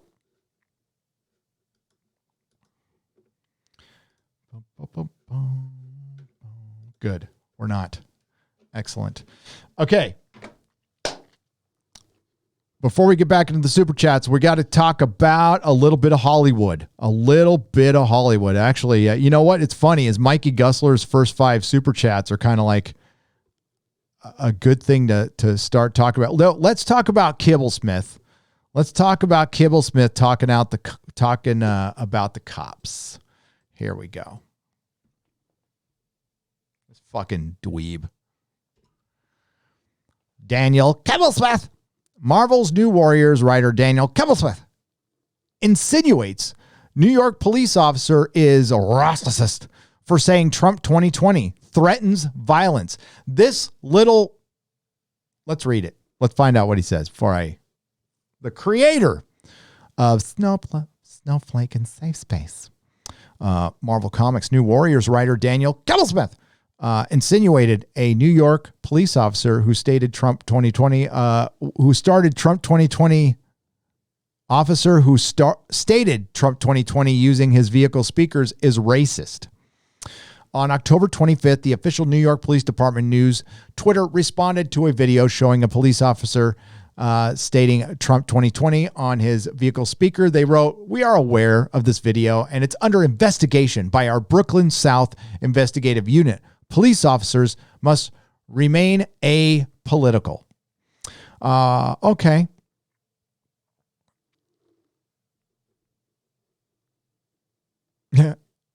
NYPD officer in Flashbook allegedly says Trump 2020 over the speaker. Okay, let's listen.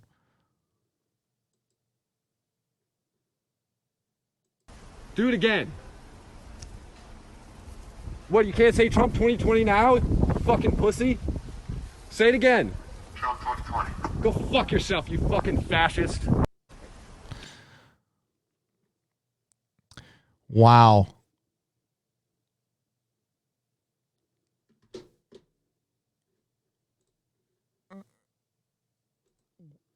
Go F yourself, you effing fascist. Okay, so just a reminder, if you lived in a fascist country, you would have gotten the shit kicked out of you right there. And you would have never, ever been seen again.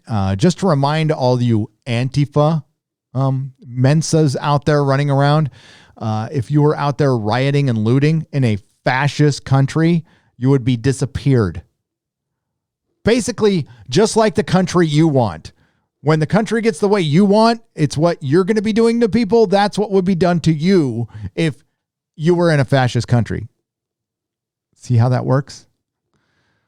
New York City Police Commissioner Dermot F. Shea would respond to the above tweet, writing 100% unacceptable, period.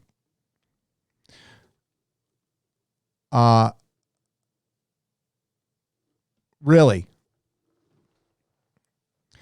Fucking, why would you want to be a cop right now? Law enforcement must remain apolitical. It is essential to our role to serve all New Yorkers regardless of any political beliefs. Well, I think you can still do that. I think cops should remain apolitical and be apolitical. I still think you can be. The guy just popped off. The thing is, if the guy said Biden 2020, I don't think they would have complained. It is essential for New Yorkers to trust their police. Well, it's hard to trust their police when they're being defunded and called out and constantly listen. And yeah, there's shitty cops. We need to take care of shitty cops. That's one of those things like, everybody's against shitty cops and racism. But when you're going out looking for trouble, looking for shit, like a lot of the, like that dude wanted something for his fucking Twitter. I mean, that's part of the problem too.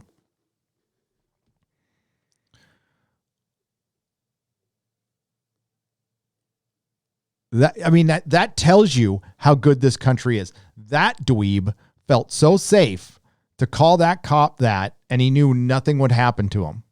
But what if the cop got out and decided, like, fuck this job, I'm going to fuck this dude up? How do you think he would have sounded? Do you think he would have been all, F you, fascist?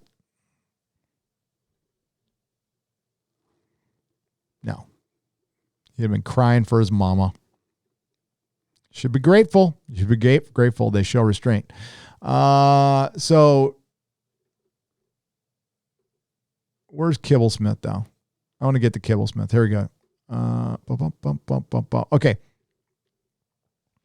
New York Police Commissioner Dermot Shea, law enforcement, essential to workers. Okay, we read that part. She followed up with a subsequent tweet writing, the police officer from the incident has been identified and suspended without pay. He then added, to repeat, law enforcement must remain apolitical. Okay, yeah, we already got all that. All right, so that's when Marvel Comics writer Daniel Kibblesmith would get involved, insinuating the officer in question is a racist. He wrote, I can't remember the last time I heard about anyone with any degree of power in law enforcement or politics getting straight up fired. The Loki writer added, it's always like Officer Racist has been placed in partial salary sadness probation until he finishes watching American X History on DVD. Kibblesmith followed up by demanding the officer be fired. He wrote, normalizing firing people who have to power to destroy lives. Normalize firing people who have the power to destroy lives. Huh. Really? Because some of your coworkers have destroyed lives, would you fire them? Oh my God, this guy is so fucking beta. Then in his response to fellow comic writer Kurt Busiek, he would threaten physical violence in order for the officer to be fired. Okay, fucking like Kibblesmith. If Kibblesmith hits somebody, it would be like the wind changed direction. Come on. Busiek wrote, it takes a while because of union rules. It's not that often that they actually can just up and fire someone without a lengthy process. This needs fixing. I'm all for unions, but police unions seem to be about enforcing a lack of accountability. Kibblesmith wrote, would it help if I came in with my hands wrapped in bandages, gently tapping a baseball bat against my opposite palm? Oh my God, do it, Daniel, please. Wrap your little dainty fucking soft hands in bandages and carry a baseball bat. Oh my God, please.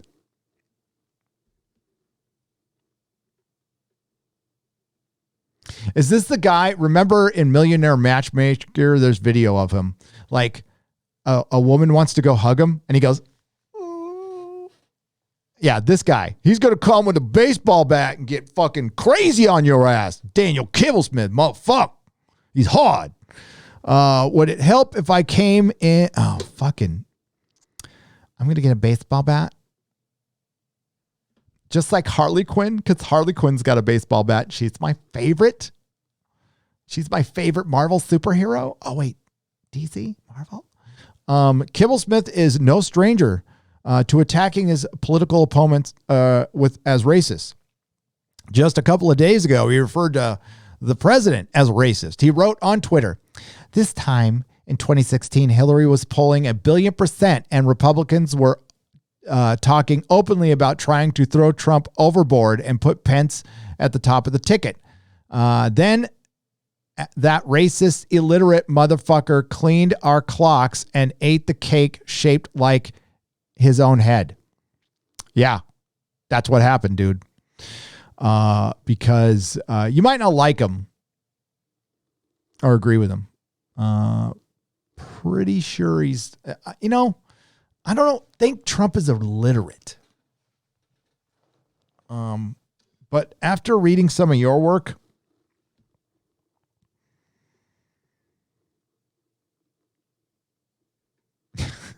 that's hilarious. In August, he attacked Megyn Kelly as a racist and wrote, "My working theory is that when your pivot to mainstream flames out this hard, you have to go MAGA ultra racist for your old bosses to take you back."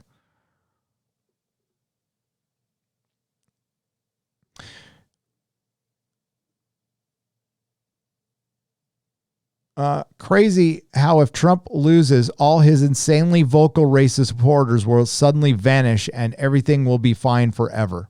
Yeah. This comes out tomorrow, by the way. I will be reviewing it. Christ, I think this will be my first comic review on this channel. I meant to do that a long time ago.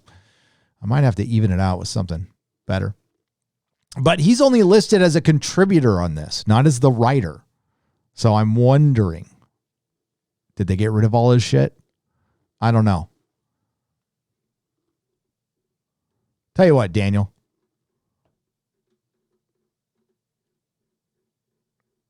Go get a baseball bat. See what happens. Daniela. Oh, boy. People can get so motherfucking hard on Twitter, can't they?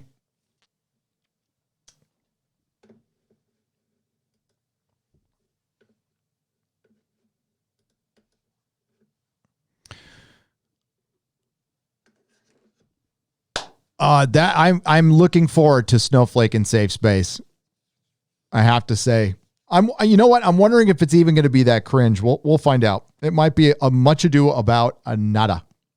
And it was never about the book itself. If you watch my videos, it was about the sentiment. The reason they put those characters in the comic books was to flip you off. So, I mean, honestly, it's something I've been dealing with on a personal level on Twitter. Don't worry about it. I'm fine. Mean things said about me on Twitter does not bother me. Showing up on like Transparency Tube, does it like deeply bother me? Do I lose sleep? No, I actually don't. I don't care what some dude in Australia thinks.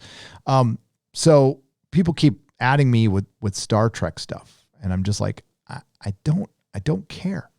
I don't care. But with Kibblesmith, oh man, I just lost my train of thought. I hate it when that happens. Motherfuck. Getting old sucks.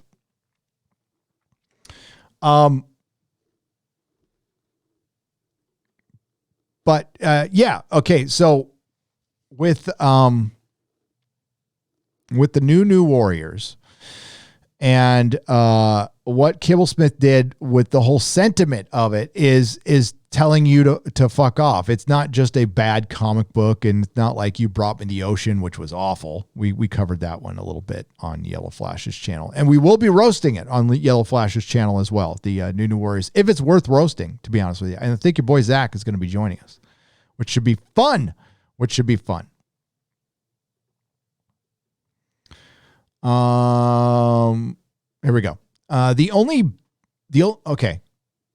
Oscar Isaacs just got cast for Moon Knight, says Venom Snake for $2.99. Yes, he did. And I read that one. Phantom Guard for $4.99. Hey, Gary, just got my job back at the company that I used to work at Super Happy Today. Also got banned for 3 days on eBay. How'd you get banned on eBay? What'd you do? Did you get salty? Get banned off Twitter. Don't get banned off eBay, Fandom Guard. That would actually hurt.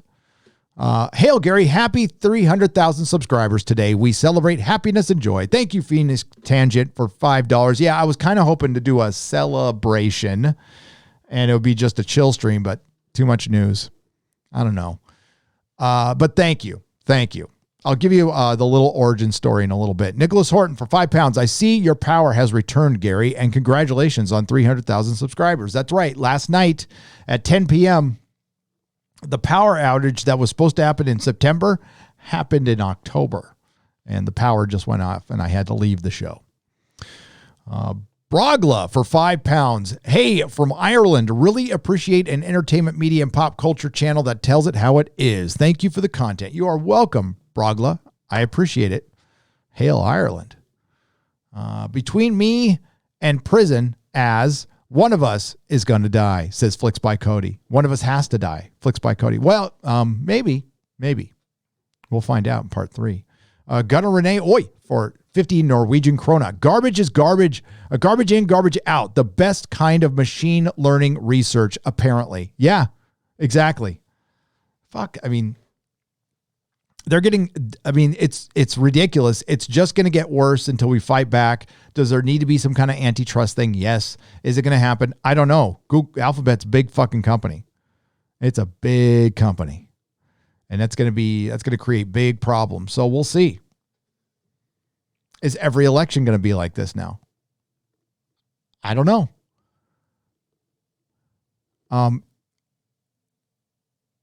I think each party needs to denounce its fringe, but right now, the one fringe that is consistently causing trouble is Antifa.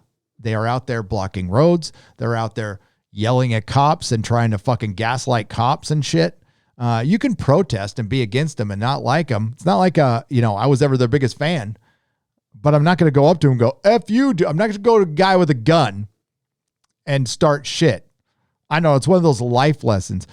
One of these days, though, they're going to do it to the wrong dude. Hey, Gary, sophomore in college, right? By the way, what happened to that guy in Colorado who blew that guy's head? Like, you don't hear about that anymore. What if it was the other way around? That guy would be on the corner of every news channel, like constantly with a little ticker telling you like what he ate for breakfast.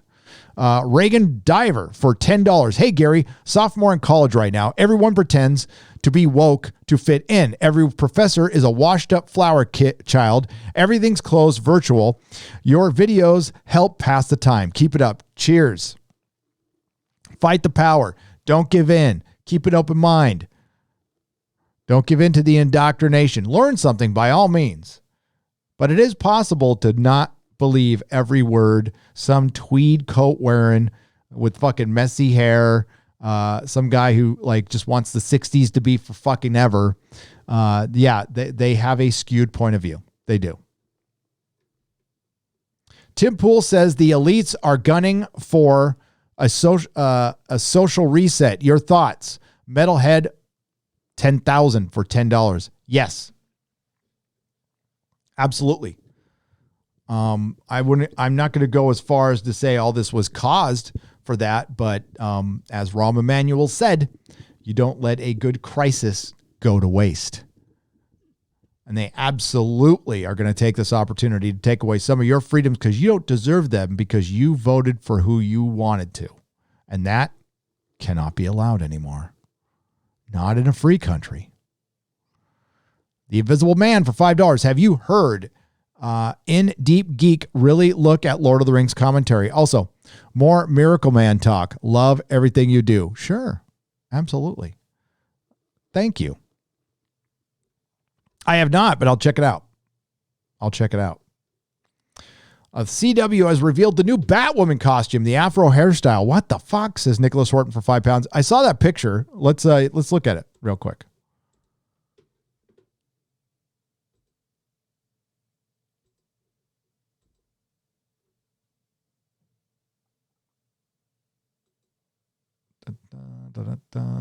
I think Az did. Oz posted it up there, didn't he? There it is. There we go. Yeah, there we go. We got Batgirl. Well, she looks really excited to be there. I'll say this. Oh, is that picture still there? Why is that picture still there? Hang on. Why do I have oh shit. Un momento.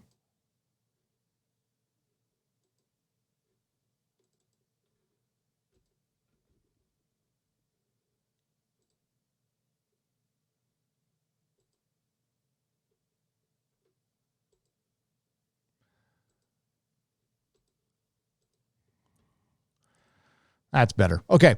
So Batgirl, I'll say this. At least she looks like she could take a punch. She looks like she could take a punch. If you hit Ruby Rose, I mean, you're going to shatter her. She was like a little porcelain stick. This one looks like she could, but yeah. So, we got Black Woman there. Okay. I'll say this. She's hotter than Ruby Rose. I'm going to objectify her a little bit. In this costume, though, no, this costume isn't right for her. We'll see, though. The fucking just the effort put into this show is hilarious. It's so low effort. Oh my God. And she's going to be, and I saw Az's review, the last Batgirl comic has fucking Barbara Gordon going Antifa. Barbara Gordon going Antifa. These people are fucking insane. The comic industry is dead. You notice I haven't talked about it because like it's uneventful. It's nothing. And you got idiots like Rich Johnson. Everything's fine. Oh, really? Oh, really? DC just got rid of their another distributor. And guess what they just cut out selling comics to? Comic clubs, and eBay stores. And then you're going to find out how many actual comic stores there are because they have been conflating that number with shops forever. And I guess we're about to find out that there's 1,000 comic stores in the country and not 2,000. That is a number I have been dying to find out. Diamond always kept it from us. They would never tell us. They say, well, there's 3,000 comic stores. How many of them are online outlets? How many of them are comic clubs? There's 3,000 comic stores. There's not 3,000 comic stores.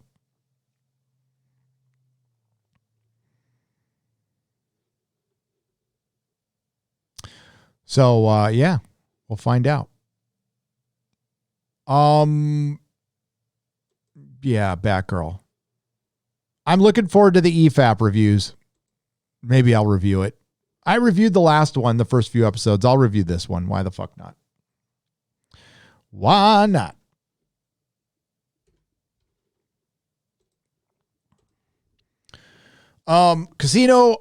Culture Casino, thank you for the $1.49 phallic unicorn. I appreciate it. Crazy Pineapple for $5. Congratulations on 300,000 subscribers. I'm 5 years removed from the Bay Area. No regrets and grateful every single day. Hail. Oh my God. Yeah, I can't wait to get out. Getting out of San Francisco was great. The big California sign that you see when you're on the 80, when it's coming down through, when you go hit the 101, or you're coming out, they're taking it down. It's been up for since 1937, and Coca-Cola doesn't want to pay the rent anymore. Did y'all know that?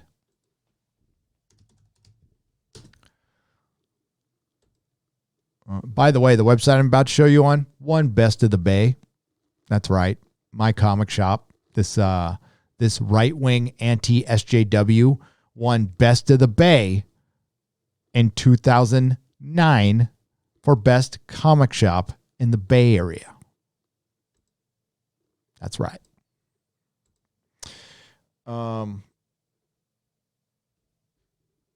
Say goodbye. The sign, by the way, as far as like billboards go, this thing was awesome. And it was an icon there. And it's been there since 1937. But Coca-Cola doesn't want to pay the rent anymore because San Francisco's falling a fucking apart. The Coca-Cola billboard, a beacon for travelers in San Francisco since 1937, will soon disappear from the South of Market cityscape. A work permit dated Monday, October 26th, for removal of the sign and its support structure at 5th and Bryant Streets was issued by the city. Crews erected a scaffolding for the job. Erecting. It's official.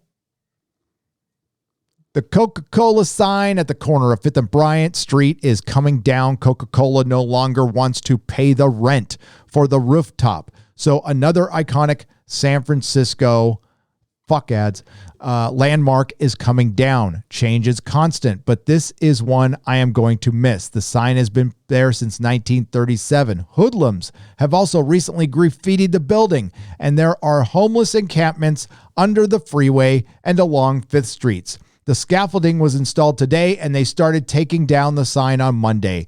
This is going to be a big job that will block 1 or 2 lanes on Bryant Street by the freeway ramp.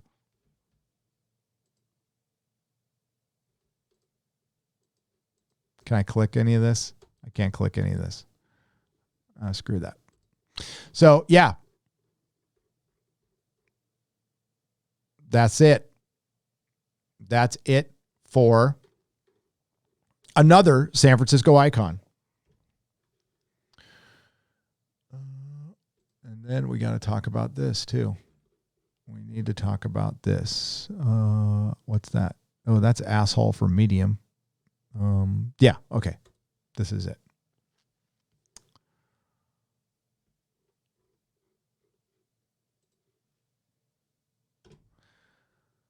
I'll read some super chats, then we'll get into this article.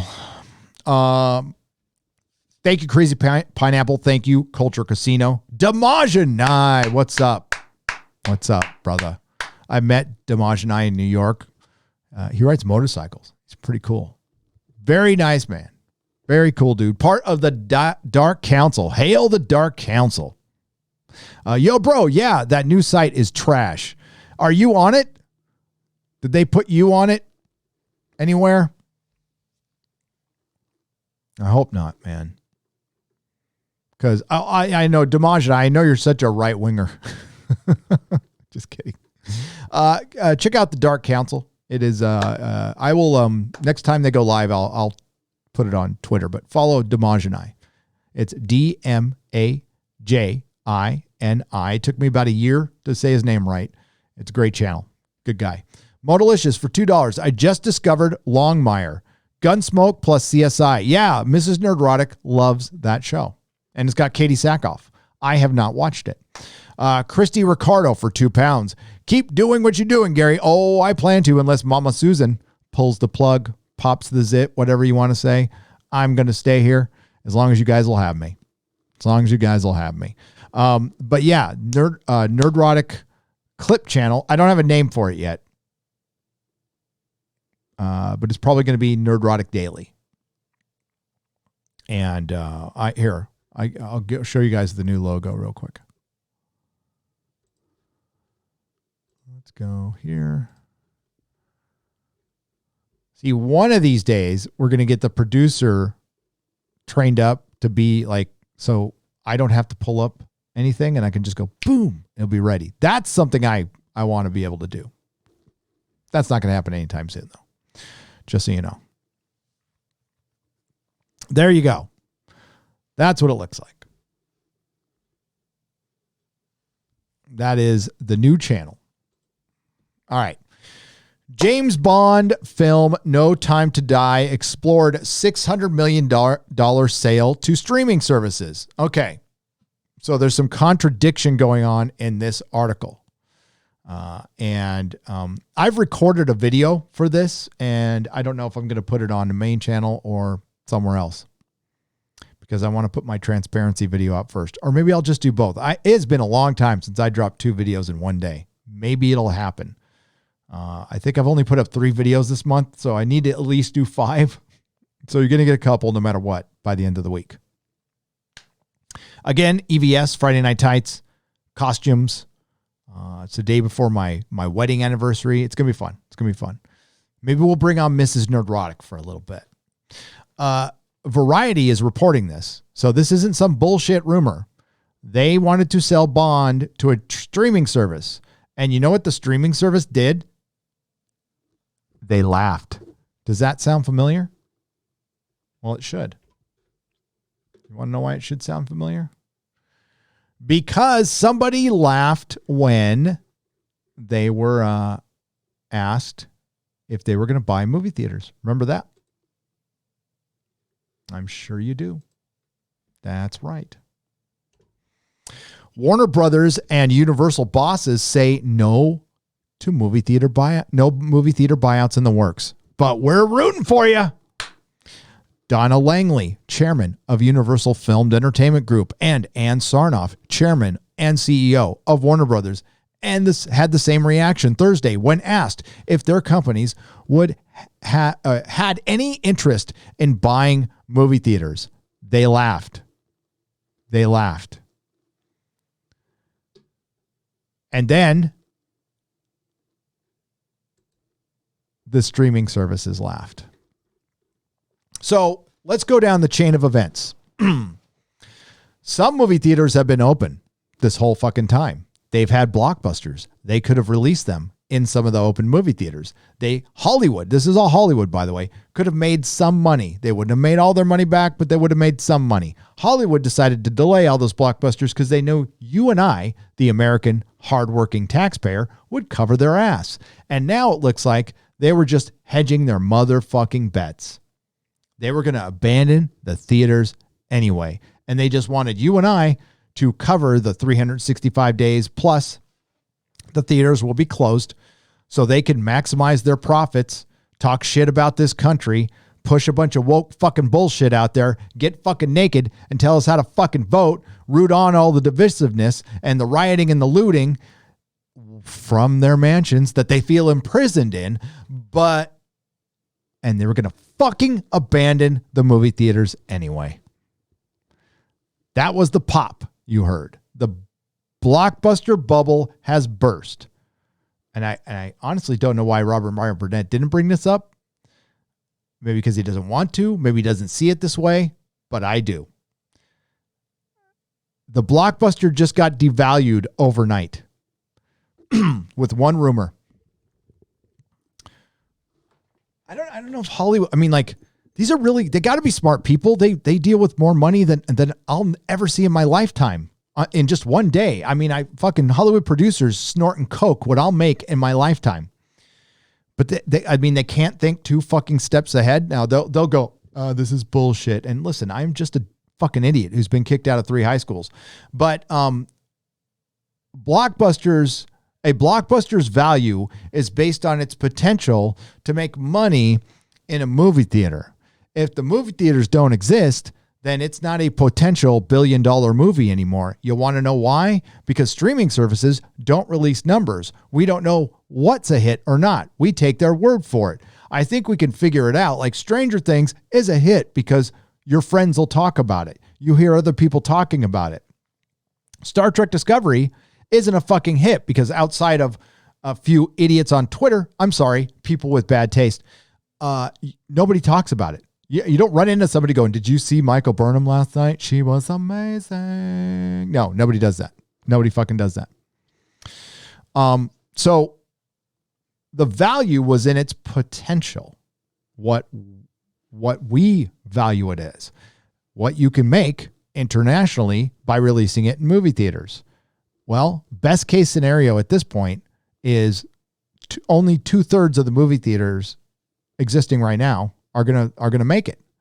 I think I'm being generous, but we'll say 2/3. We're gonna lose 1/3 of the movie theaters around the world. By the way, Italy's shutting down today, their movie theaters.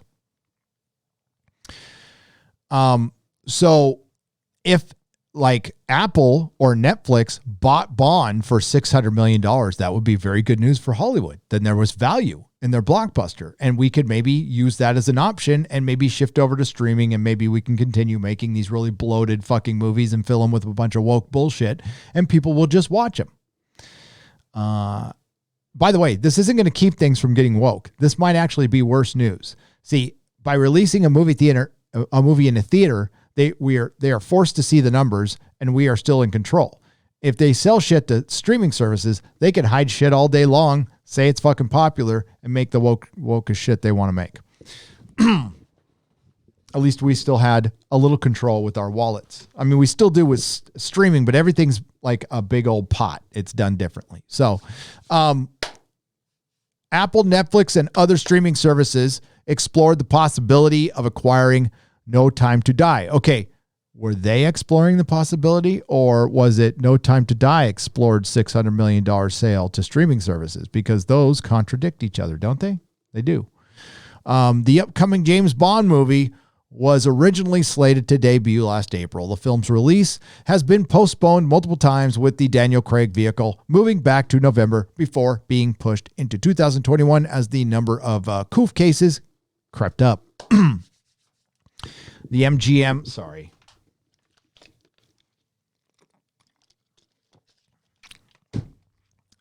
studio behind the film reportedly lost between 30 and 50 million due to the delays. So they've lost $50 million, we'll say, already on a film that cost them $250 million.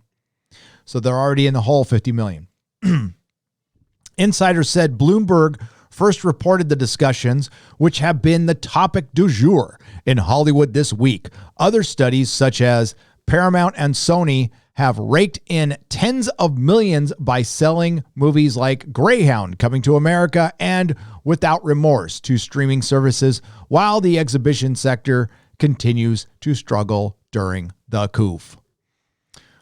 We do not comment on rumors. The film is not for sale. The film release has been postponed until April 2021 in order to preserve the theatrical experience for moviegoers, an MGM spokesman told Variety. However, multiple insiders at a rival studio and companies said that a possible Bond sale was explored overtly by MGM, and believe that MGM was at least open to the possibility of unloading their crown jewel for a princely sum. The studio was said to be looking for a deal of roughly $600 million, a price tag that was deemed too rich for two of the free spending streaming services. A sale of this magnitude would have led okay. So there's a lot of problems. We're not going to read the rest. There's product placement. There's all kind of shit going on. They thought they can do it because they sold Coming to America and some of the smaller movies. And then certainly you can't do that. But as far as blockbusters, that's your test. And it just failed. James Bond, No Time to Die is no longer a potential $600 million movie. Just like that, the value is gone. And there goes your blockbuster.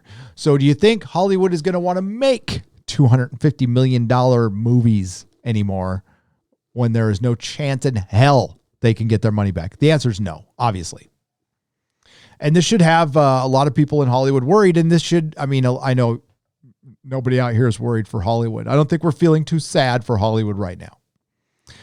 It's unclear if producers Barbara Broccoli or Michael G. Wilson, who exert control over the series through their company Eon, would sign off on the deal. So it's just a rumor, but this is coming from Variety. And it's a big deal because nobody fucking wanted it. There goes your blockbuster. And it'll be interesting to see how things turn out because it looks like a lot of us will be going through a second lockdown. Whether we put up with it or not, that's another story.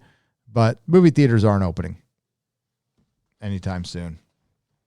And when people start comfortably going back, who knows?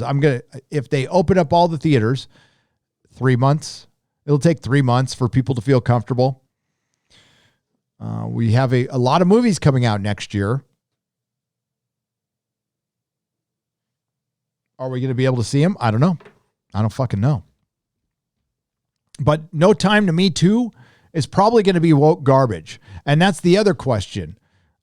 Is Hollywood, if they want things to succeed in the theaters, are they going to continue making woke garbage that they know isn't going to sell? You can't fucking tell me that they didn't know Terminator Dark Fate would flop. If that's the case, that they didn't think that, I mean, that was as clear as it could be that movie would fucking fail. So either Hollywood's that dumb, which means they'll continue making woke crap until like they get beaten over the head. I don't know, and decide that we've lost enough money. We'll see.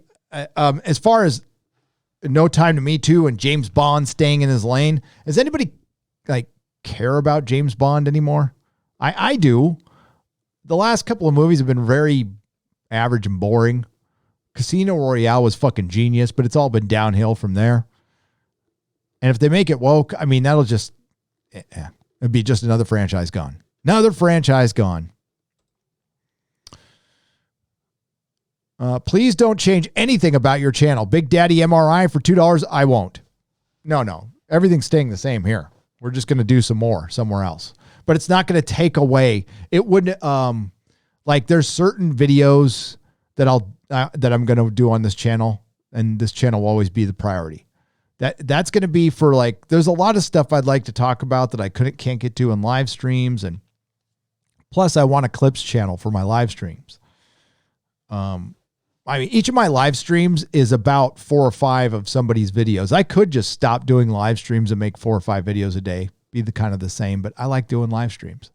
It's a lot of, yeah. It's more like the radio experience, I guess, without all the commercials. Hail, Gary. Side note, your new office looks great. Thank you, Ashley Harmon. I appreciate it. It's not quite done. I got some accent lighting to do. I need some bisexual lighting back there, but thank you. Midnight's Edge After Dark for $30. Stop it, Tom. What the fuck are you doing, man? Congrats on 300K, brother. Told you so. You did. Well, I didn't think I'd get past 100. So thank you, Tom. Appreciate it. Yeah. And I'm very proud to be with you on Transparent Tube and Friday Night Tights. Tom, you're not supposed to super chat like that. That is too fucking much. Modalicious for $2. Historically, haven't Blue Team been the hooded ones? Yes. One of Biden's best buds was a member of the Klan. And Biden was against desegregating the buses, I guess, here in California. And Kamala Harris called him out on it, but now they're buddies. Yeah, historically, the Dems are the ones who were all about the hoods and burning stuff. J-Pat for 3 Canadian pesos. Happy 300K, Gary. Here's to 300K more. Thank you, J-Pat. I appreciate it. 300K more. I don't know about that. But if it all stops tomorrow, I'm having fun. The Leviathan for £5. We do not need to sue. It was my threat to sue you referenced. Was it? Okay. Send an email to S. Clark at UW-Gmail and demand to be removed from the database. Okay, I will. Well, I mean, like, Clownfish TV has demanded already, and they haven't really gotten a response yet, have they?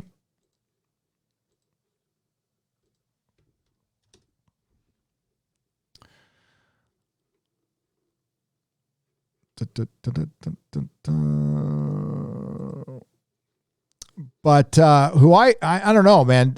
I was watching Midnight's Edge. They were talking about class action suit. That's where I got to. I don't know. Were you talking about it on Twitter, the Leviathan? But yeah, I heard Tom and Rob talking about the possibility of a class action, and they didn't say they were going to do it. I don't think it's possible. But I will send an email to sclark at UW-Gmail and ask it to be removed. That would be great. If it was that simple, awesome. Walter Snyder for $5. Friday Night Tights was ghosted on my feed. I could even search or find it until you posted it on your live channel. Yeah, I noticed that last night. Doomcock's Inquisition was ghosted on my phone, but it wasn't ghosted on my browser. So do me all a solid. I know I ask you so much.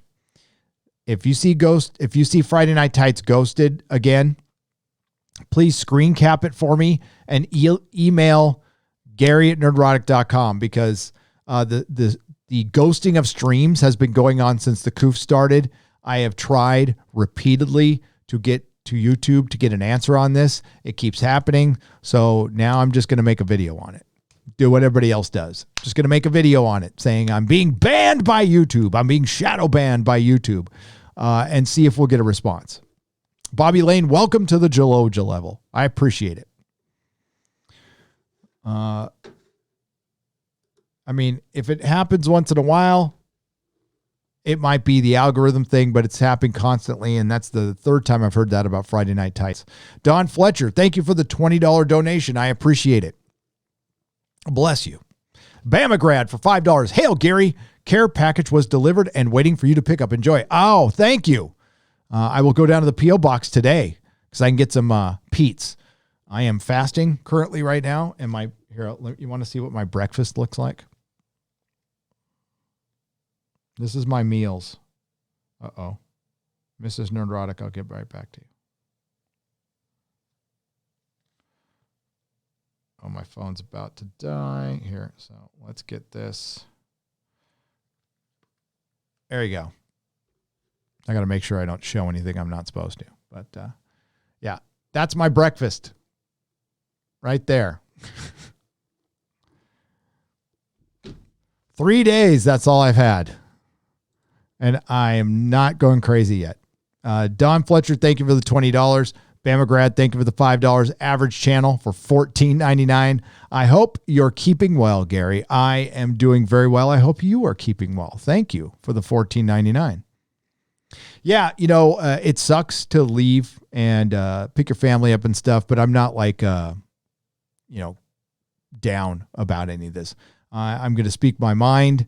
I think it's important to hear a story, especially my wife's story, because, she's not going to get any justice. She's just not. She's not going to get any sympathy.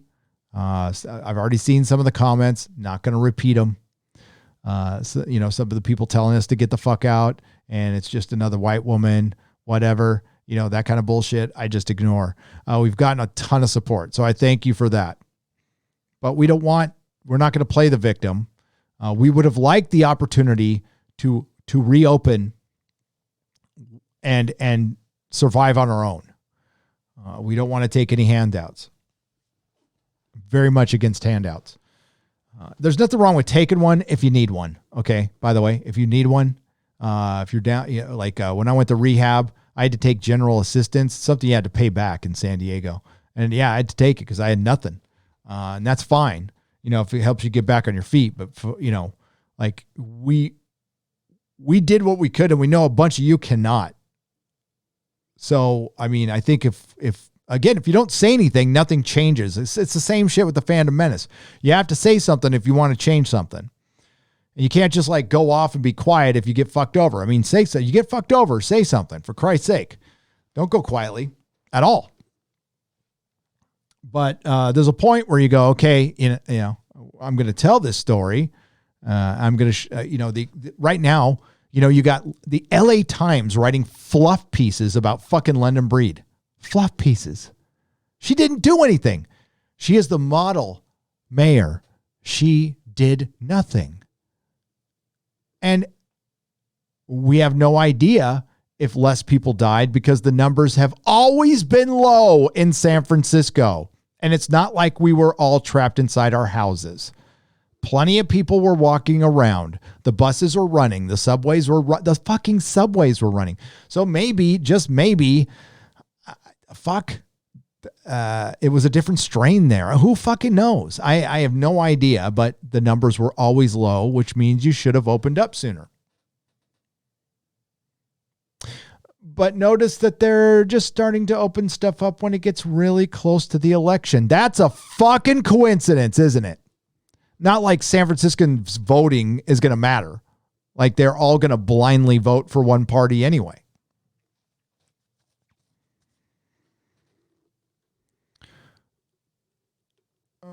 Somebody asked me about my fasting plan right before I talked about it.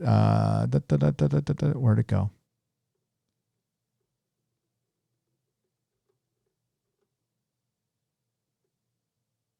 Fat Steven Seagal beat up Safe Space for 2 Canadian pesos. He's got that's fucking comics division thing. Gary, can we get a beard stroke at a medium pace? Sure. Right. There you go. Don't be tubing into that one, Fat Steven Seagal, freak. Oh my Lord. Where'd it go? There it is.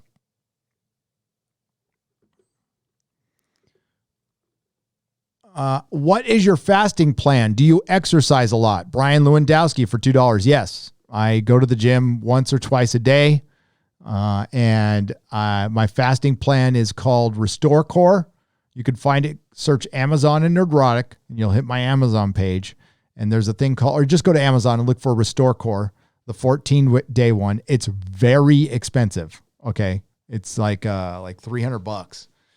But if you follow it to the T, it works. So you have to, the workout is you have to, at the very least, walk for a half an hour a day. But, you will lose weight fast if you follow I did. Everybody's different, but I did. And because I followed the instructions to a T. And then I did it for an extra week, which is what I would recommend. I'm still in the not eating phase. I don't get to eat until tomorrow. And that's only rice cakes.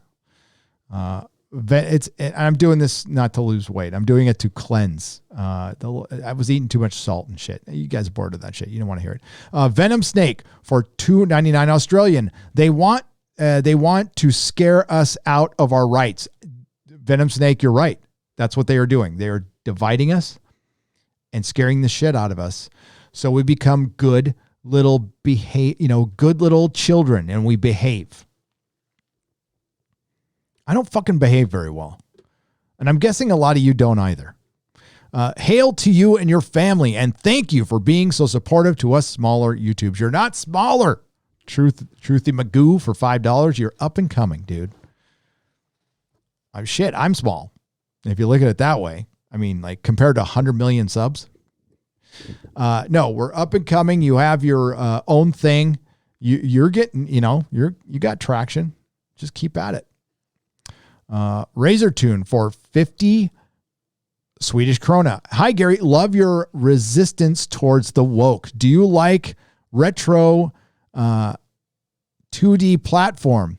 My game newly got released on Steam. Check it out if you dare. What's it called? Koranuran. I'll check it out. I have Steam.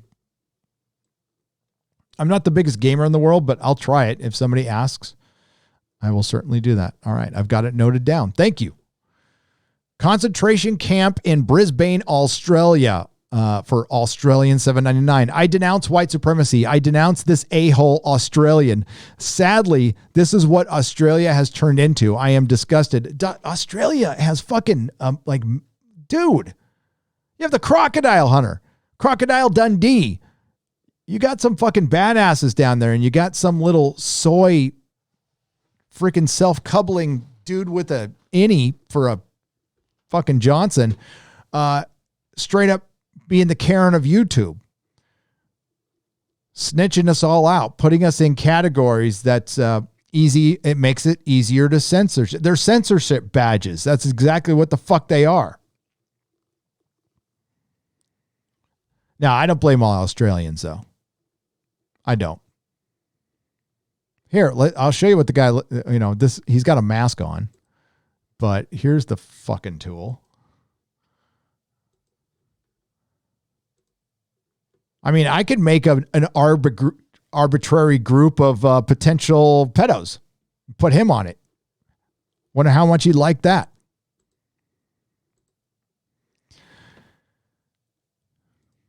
Here is a Ubakarin. He's got a big fluffy, I mean, that straight up looks like a diaper on his face.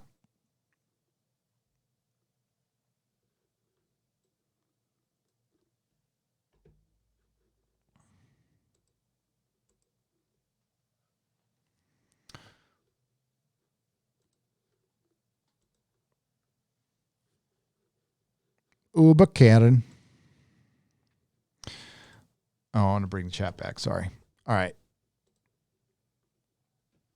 Problem being for £2, it's almost as if none of the left is anti-SJW. Some of you are. Actually, a lot of you are. And we need you. We need you guys just as much as we need the people on the right being anti-SJW. And a lot of you on the left are SJW. I just happen to be, dude, I sway back and forth. You know, I do. Very much against the whole tax thing. I like being able to kind of do whatever I want when I want to. I guess this is my politics. Leave me alone and I'll leave you alone. Fair? Don't tell me what to do and I won't tell you what to do. Identify however you like. Worship whatever you like. I don't care. Put your junk wherever you like, as long as it's an adult, a consenting adult. I don't care. Use whatever pronouns you fucking want. I don't care. Just don't tell me what to do. And we'll be cool beyond that. By the way, it doesn't matter what I think of you. I don't negate your existence. You don't need my approval for your existence. I don't have to accept you. There is no law. I don't have to accept you. I can tolerate. South Park talked about this. I can tolerate. I'm not going to get in your business. But I don't have to accept or respect you. But if you're nice, sure. You know, if you ask nicely, I prefer to be called a them, they in a conversation, and you're nice and respectful about it. Sure. I don't have a problem with it. If it comes up, I'd prefer to call you by your name. And I brought this up in the Inquisition. I know trans people and I call them by their name. Pretty simple. Heidi ho, neighborino. Gary, I just moved back to San Marcos and I just saw a signature collector for a gruesome Newsome recall. Sign it before you leave. Inzane81 for $5. I signed that bitch a long time ago. By the way, we need to put that back up there. Hang on. You get the website. Hey, is Eric K. You in there? Eric K. I don't see Eric K. I see Problem Being. Chris Persia. Eric K., if you're out there, could you pull up the Gavin Newsom recall website? Thanks, Inzane81. The Geek Blend. What's up, The Geek Blend? How's it going with the channel, man? $4.99. Congratulations on 300. Been watching your channel for a long time, and you're one of my favorites. Friday Night Tights is the best show on YouTube. Shit, hail. Thanks, brother. I love that show, and I'm glad you're enjoying it. And that, yeah, we worked hard on that one. We've kept it on Friday for 2 years straight. And shit. It's the guests, man. We get some great guests. And, Ryan coming on and the addition of Az has really meant everything to the show. And Odin and comics. Papa Odin. Congratulations, Papa Odin. I guess Jeremy, too. Oh, and Tom. Of course, Tom. Bamagrad, Gary, just a suggestion. Perhaps y'all could contact Australian Sky News and see if they might care to shine a spotlight on the label, that tool. Maybe. Which way do they sway, though? That's the kind of... sure. I think YouTube tested something out a couple of days ago. I could be wrong. Because I honestly, I don't know where their server farms are, and I don't fucking program. So I don't fucking know for sure. But it was awfully weird that thing came out and views dipped on certain channels the very next day. But they seem to be back to normal now. Peppermint oil capsule for 10 pounds. Last week, some asshat said that I and all my loved ones would piss off my crime. I wouldn't join him in denouncing the UK government. He thinks he's fighting fascism, yet he uses fascist absolutes. Yeah, even if I disagree with you, I'm not going to make you do that. I'm not going to say you're with us or against it. If you don't want to be, fine. I'm not going to force you to be into it. Now, I will say face the consequences if you don't do something, and if we all stay partisan and don't call our own parties out once in a while, you just become kind of a useless idiot at that point. I mean, you got to call your other, and honestly, that's what I see quite a bit. Even with channels like, people, I will see people call their own parties out. That's when you know it's a normal person, which is the majority. But also, we're too busy working, too busy making the world go around. And that's where the normies come in, which do make everything happen, but sometimes they can be led astray. I mean, shit. Look at Disney Star Wars. Scottish Nerd for 5 pounds. Gary, have you thought about naming your new channel Nerdrotic Anonymous? Just a thought. We're all on somebody's list. These people love lists. They do. That's a good point. I was going to bring that up. I'm going to bring it up in my video. We're already on a list. YouTube has a list. They have us in categories. And it probably isn't too different than what that guy put up. I will say that. Speaking of Alcoholics Anonymous, that reminds me of an article I did want to go over here real quick. That Memology said he didn't have time because of school. He shared it on his community section. How am I going to get to it? This will be easier. Let's do it this way. Minnesota University wants to do an AA type program for whiteness.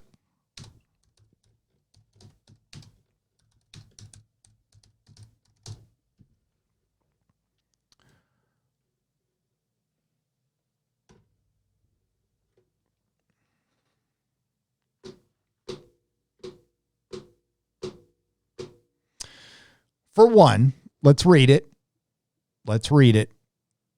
But how dare you fucking desecrate the sanctity of AA by even bringing this shit up in it? Fuck you. Do you even know what the steps are, you fucking mental midget? University of Minnesota offers 12-step AA type program to recover from being white. Minneapolis, Minnesota. Do you or anyone suffer from whiteness? We at Law Enforcement Today want to be proactive in getting our readers who suffer from this serious disease from help. And hopefully this is just a joke. Again, I just saw this part right here from Memology yesterday. But no, this is a lecture. This isn't the fucking Babylon Bee. I don't know what Law Enforcement Today is, though. This is why we recommend the University of Minnesota School of Social Work and Continuing Education series, Deconstructing and Decentralizing Whiteness in Practice, a 3-part series. I feel like we're maybe a year away from whiteness conversion therapy, says Drew Anon. Sadly, this is no joke. We're serious. We truly want to help. This special series comes from a lecture format entitled Recovery from White Conditioning. Apparently, white people have a genuine sickness, according to the therapist Christina Combs. Some background of our leader, teacher. Combs received her Master of Social Work from the University of Minnesota in 2008. She has worked as an in-home family therapist, outpatient therapist, and clinical supervisor of a school-based mental health program. She is a LICSW licensed independent clinical social worker. In other words, she don't work for nobody. She teaches white people how to use a 12-step program similar to Alcoholics Anonymous to recover and reclaim our full humanity. Combs, who created the program, spent years of struggling to navigate the role and presence of is that supposed to be presence? Presence of whiteness in her personal, academic, and professional journeys, the website for the series claims. Professional journey, huh? She's self-employed. Welcome to the mind of the female white liberal. Oops, we mean welcome to the mind of our future non-racist white person. The College Fix reported in a lengthy article detailing the presentation. Combs began the lecture by acknowledging that I am on traditional Dakota land, the territory of the native tribe which settled in Minnesota. She also acknowledged George Floyd, Breonna Taylor, and all of the other lives stolen from families and communities and our world due to police brutality and state-sanctioned violence. So let's go to the lecture.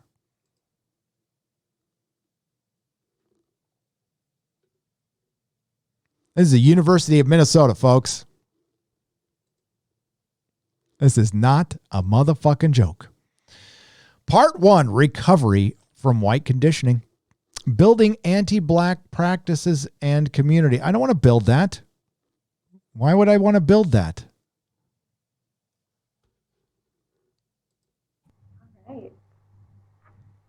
All right. Thank you so much, Joe, and the Center for Practice Transformation, and to everyone who's joining us today. It's an honor to share this work that we've been doing the last few years, using the model of recovery from white conditioning to build anti-racist practice and community.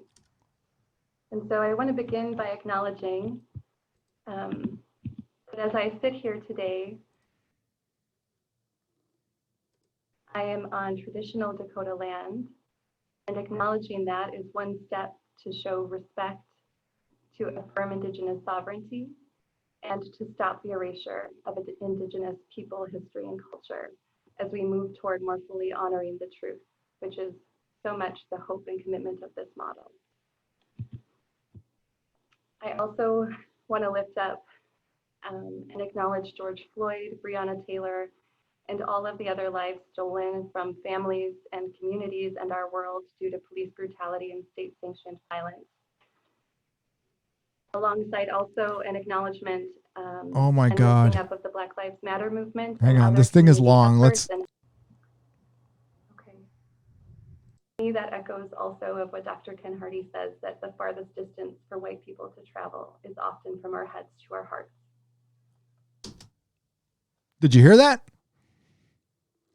Wait, let's go back. That was at 30. Let's see what the lead up was to that. Let's see. Well, what I want to, again, thank you for noticing and observing. And something that I think folks talked about, it should be upsetting that we have to feel. And I want to, again, hold the tension that white women's tears have historically been and contemporarily are violent and can be really used in violent ways.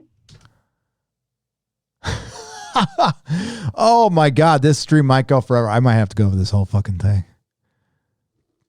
And we have to feel like, as white-bodied folks, we have to get out of our heads and into our hearts and allow ourselves to feel the grief and the heartache and the rage of what is happening. And so for me, every time I watch it, I notice how she goes to a place of vulnerability and to feel and to allow herself to cry, and then really quickly buttons that back up into a space of rationalizing, defense. Oh my God. So what's her first step? Where's step 1?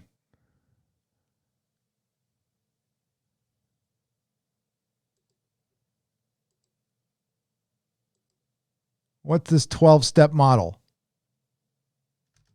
I sat down at my computer and wrote out the first draft of this 12-step model of recovery from white conditioning. Okay, where's the 12 steps? I saw a link in step 1. So is step 1 to keep us admitting you're powerless over your whiteness? I mean, like, what the fuck is it supposed to be?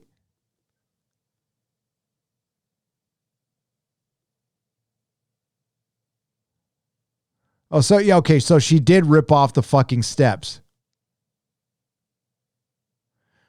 Step 6, we were entirely ready to deconstruct previous ways of knowing as they had been developed through the lens of white supremacy. You fucking cunt. How dare you do this to fucking AA? You fucking hack bitch. I'm sorry. Am I displaying some fucking rage there?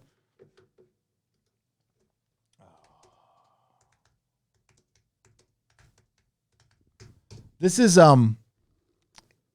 like, I wonder if she's related to Heather Antos.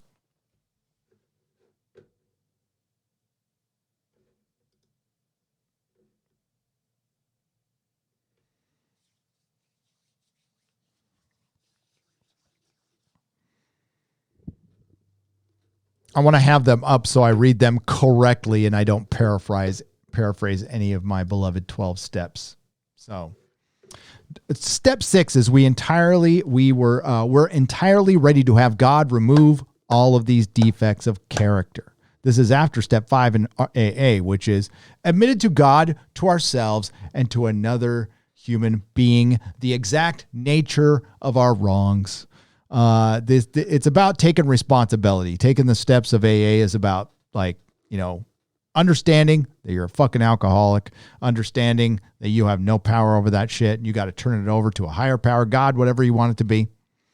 And then breaking yourself down. It's human school. That's what it is. It's human school. This is inhuman. This is unbelievable. This is hysterical.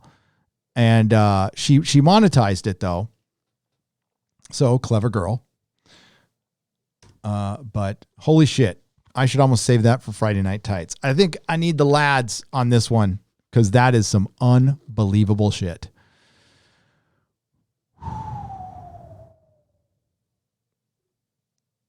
There she is. Does it get wider in this one?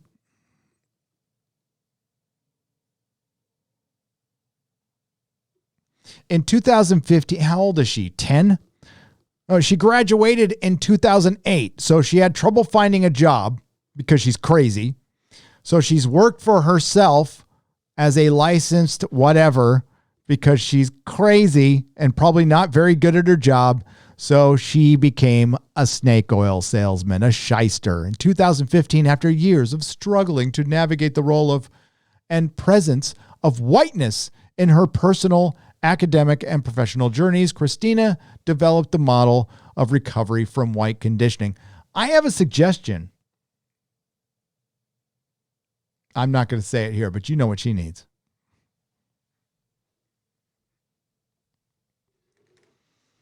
I feel sorry for her parents. What a waste of fucking money on an education. Holy shit.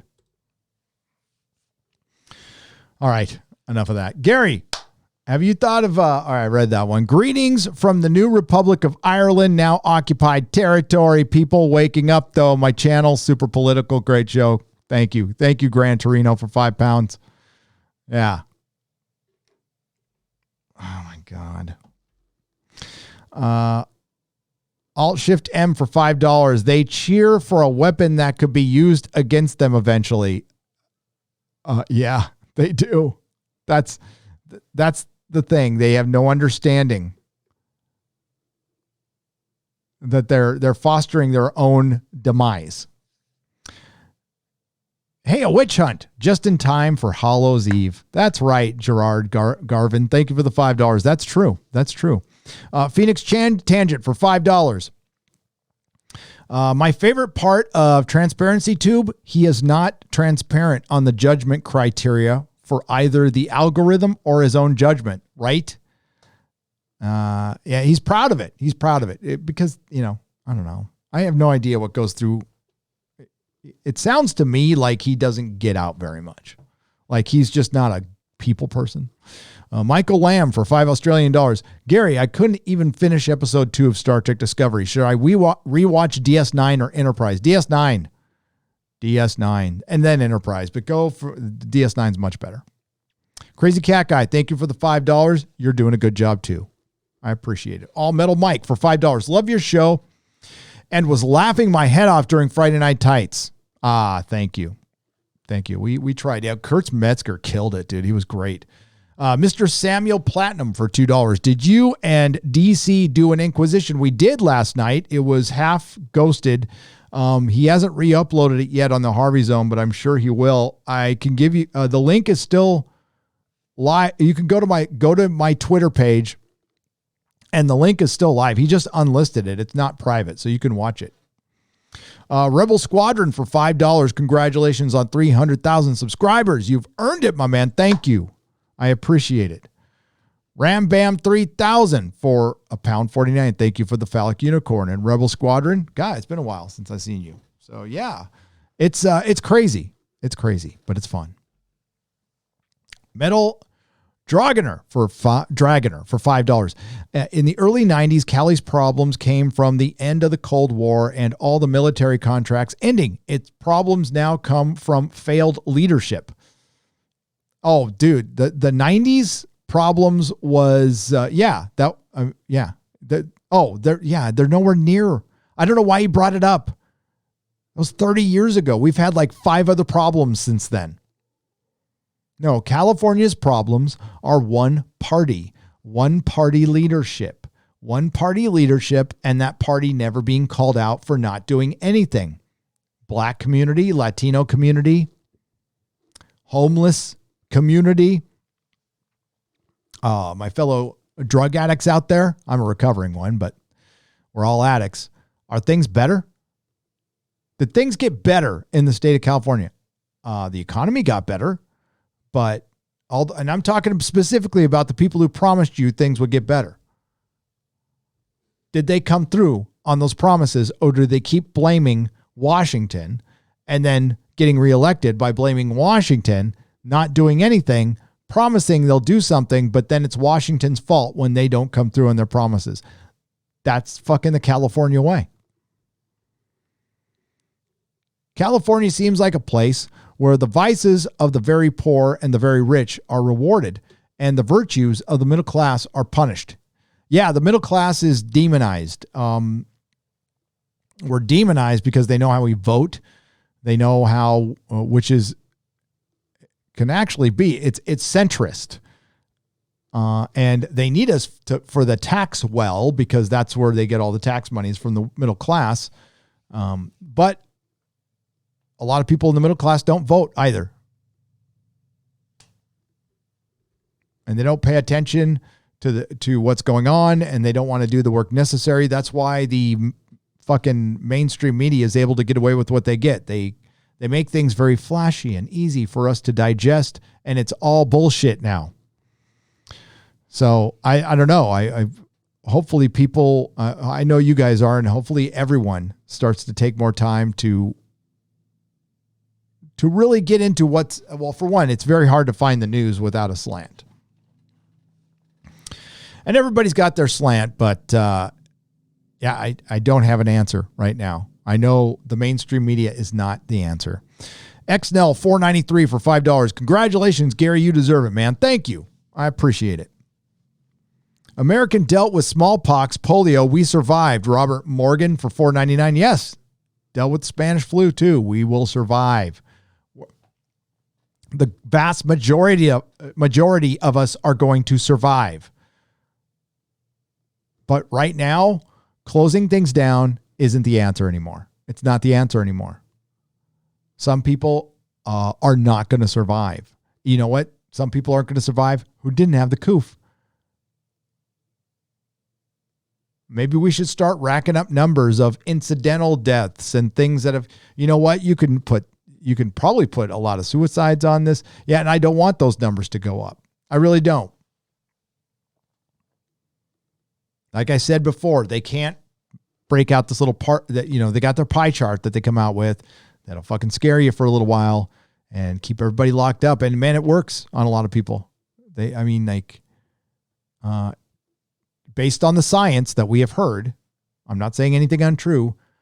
You go out, you run your errands, put your mask on, you're going to be fine.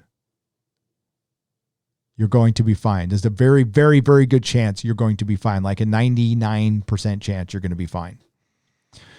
I read an article out of South Africa that for every one death of coof, there was 29 deaths due to lockdown due to increased poverty and starvation. Interesting. I'll have to find that, Darth Milk. Thank you for the $5. Hey, Gary, the comic shop in Tuscaloosa, Alabama is still going strong. That's good. That's good to hear. They're probably selling lots of other things besides comics. Thank you, Skull937, $5. Nothing from $5. Nothing gives $5 from New Zealand. The land your house is on be worth more than the house as an empty lot. Some real estate magic, but that has some variables. 1 million subs is 700,000 away. Yeah, I know. That's a long ways away, brother. But the land your house is on is worth more than an empty lot. Some real estate magic, but that has some variables. Well, as far as my house being worth, it's got to be, well, somebody's got to be willing to buy it for as much as I'm willing to sell it for, considering what I have into it, which is everything. That was my little American dream. I wanted to get a house. I mean, it's not like I own it outright. The bank still owns a bunch of it. I still make mortgage payments. But we're 20 years in. So we were close. We were close.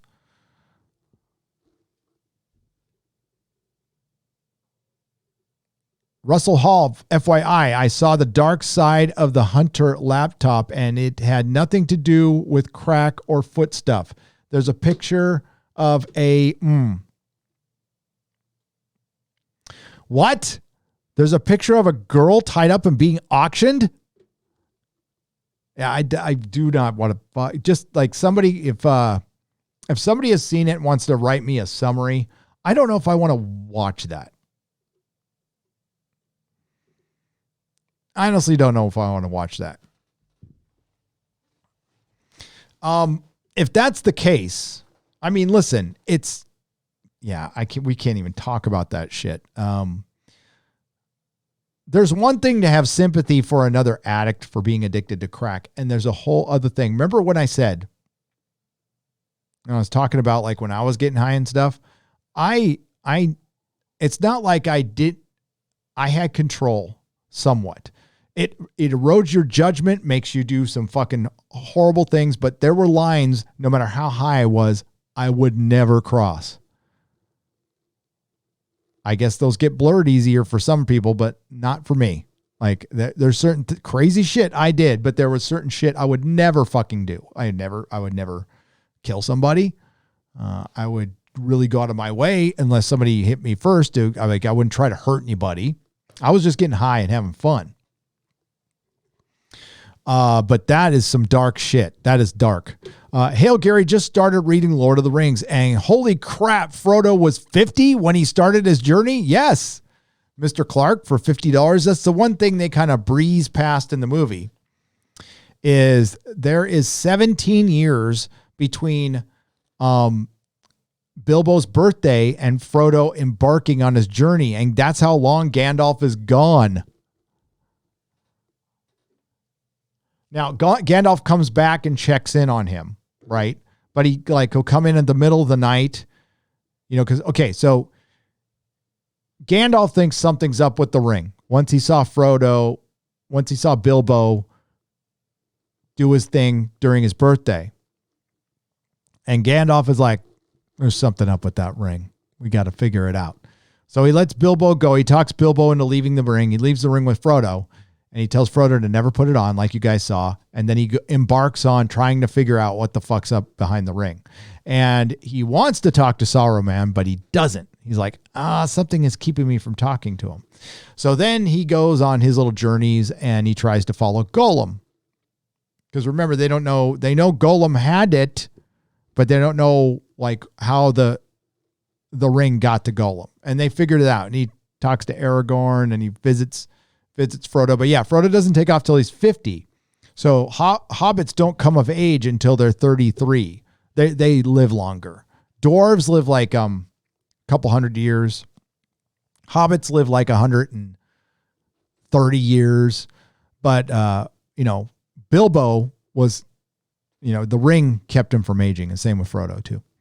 John Oakletree for $4.99. What about what people don't get are that the NYPD are part-time stand-up comedians. They have to be quick-witted because of all the crap. Dude was trolling. He probably was. And I totally get that, John Oakletree. But you're dealing with an SJW Antifa fucking twat. Humor does not work. Oh, wow. What's this? Oh, my God. You don't have to crawl on the ground. You don't have to crawl on the ground. I could turn off the camera. Hang on. Check this out. That was Mrs. Nerdrotic. She could have just walked in. I guess she didn't want to be on camera. These are pins we're going to give away. We're going to give away these pins and these hats. So these hats at a different color and these pins are going to be the giveaway on the Instagram. On the Instagram. Stay tuned. Oh, I'll post the giveaway in a second. But where was I? I was reading super chats. What people don't. Okay, yeah, and you're right. The cops can be funny, but instead that guy's all fucking fascist, and the guy was probably he could have been fucking with him, which is hilarious. And this is why we don't want them in charge at all, ever. FN for 5 Canadian pesos. Hail, Gary. With the current state of San Francisco, do you think Starfleet would still make its academy or pick Tijuana or some shit like that? I would pick Tijuana over San Francisco right now. At least there's donkey shows down there. Wow, Kibbles is delusional. Twerp couldn't even hold a proper baseball bat, and I'm not sure his swing probably wouldn't even bruise SJW Fantasy. Yeah, he's a fucking LARPer in life, Mr. Zodak for $4.99. Big bad Daniel Kibblesmith's going to come in with tape around his hands and yeah, dude. That might have been his boyfriend might have been wrote that for him though. You never know. Pro CZA for 70 Zardozes. Love the show, Gary. Please, more vids, live streams at midnight is tough. Well, I don't even know where you are. Where are you in South Africa? South Africa. I'll do more of them early, but yeah, I've got to do more vids. I really am behind on vids, so I think I might just put a bunch out for the end of the month, and they do what they do. Mr. Zadok for $4.99. Congrats on 300K. Thrilled for you, man. You deserve it. Oh, thank you. I'm just thrilled to be here another day. Thanks for the stream. Keep on rolling, boss. Says Ram Bam 3000 for £5. You are welcome. Thanks for joining me today. I appreciate it. There's a lot of you out there today. God dang it. Thanks. I know there's lots of choices out there, and I appreciate you choosing Nerdrotic. Arturo Espinoza Garcia for 50 Mexican dollars. Been following you since the beginning of your channel. Congrats. Thanks. What's your take on the new possible all 3 Spidey multiverse? Toby all the way. Toby all the fucking way. But I want a Spider-Man 4. That's what I want. But yeah, I'm happy to see Toby come back as long as they don't fucking kill him. But yeah, it sounds interesting. The multiverse stuff sounds fun. It sounds interesting, and it also sounds like they need a gimmick to get people back to the theaters, and that might be it. You know what? Marvel versus DC. Marvel versus DC. They both do their multiverses thing, then they do a movie crossover for the good of movie theaters. Jaja Carter for £5. Hey, Nerdrotic, congrats on 300,000 subs. You deserve it. Keep up the spectacular work. Thank you, Jaja Carter. Jaja. Like the name. Dice Man 69 for $4.99. Hey, Gary and hail Fandom Menace. Your vids give me a sliver of hope in humanity, reminding me that there are some who aren't batshit crazy. Love you. Ah, thanks. Yeah. Not all of us are batshit crazy. Just a little. Just a little. Kibble Smith, a.k.a. Batgirl. Mr. Zadok for $4.99. I think you're on to something there. It could be Kibble's girl. Antonio Cardenas for $20 for the moving fund. Thank you, Antonio. I appreciate it. For $50, legalize adulthood. Nerdrotic, my brother from another mother. Sorry, I'm late, bro. Here's some buckaroos for Mylar bags and boards. Well, thank you. My shipment came in yesterday. I got it same day. Same day. So bagging and boarding and chatting with Az tomorrow at 10:30. 10 a.m. Pacific time. Sorry. Gary, did you ever read the comic Farley? I have not, Rob Slevin. I'll check it out, though. I'll see if I should. Thank you for the $5. A Phantom Boomer for $2. Gary, a generator you could get. Well, I don't. Why would I get a generator? The power doesn't go out. I mean, I don't live in Florida where there's hurricanes all the time. The power goes out like once in a while. And I had no idea it was going out, by the way. I went out and Melissa said, yeah, they said the power was going to go out. I'm all, it was supposed to go out last month and it didn't. And she's all, well, we got a new notice. And I'm like, well, I didn't know the notice was on the side of the fridge. I didn't look. How about the Nerdrotic Bugle for the new channel, the Nerdrotic Bugle? I have a name in mind. Mark C. What's up, Mark C. For $10. Liberals, smart, and money have no business being in the same sentence together. You are talking about a group of people who may understand what interest means, but have no clue what inflation means. No, they don't even know what interest means, Mark. Most of these people don't know what the fuck they're talking about. And we're talking about the politicians I was talking about earlier. No, they don't know the maths. And they don't understand that this all has to be paid for someday. Right? So we got some doctor out there saying San Francisco should have been the model and Trump completely failed because, by the way, it was supposed to be 2 million people dying. Our ICU beds across the country are not overflowing. We don't see cameras in emergency rooms. We don't see bodies on the street. I mean, with the China shit, we saw bodies on the street. There were bodies on the street. And it freaked everybody out. And it just didn't happen here. So now we know more. We know that if you have health issues, if you're like a heavy smoker and you're older, yeah, you might be in trouble. And China has a lot more people than we do, by the way. A lot. But there was video out there scaring the shit out of people. And then the video stopped. And then we started seeing graphs and numbers. And no, I understand. I'm going to hear from somebody going, my ICU beds are full. Yeah, I'll hear from one person. And I'm sorry, they're full in that one area. How many ICU beds does a hospital have? I've been in an ICU. It's sometimes 10, sometimes 20. San Francisco's had some of the lowest deaths for the COOF. They should have opened the stores earlier, but they were okay sacrificing 54% of the businesses because the politicians didn't have to worry about anything except their own reelection.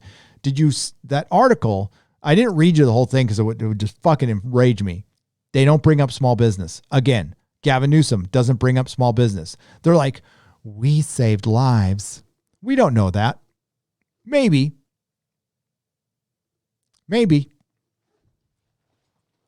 And some person will go, is a life worth, is a business worth a life? Well, it depends. Honestly, if we want to get down to brass tacks,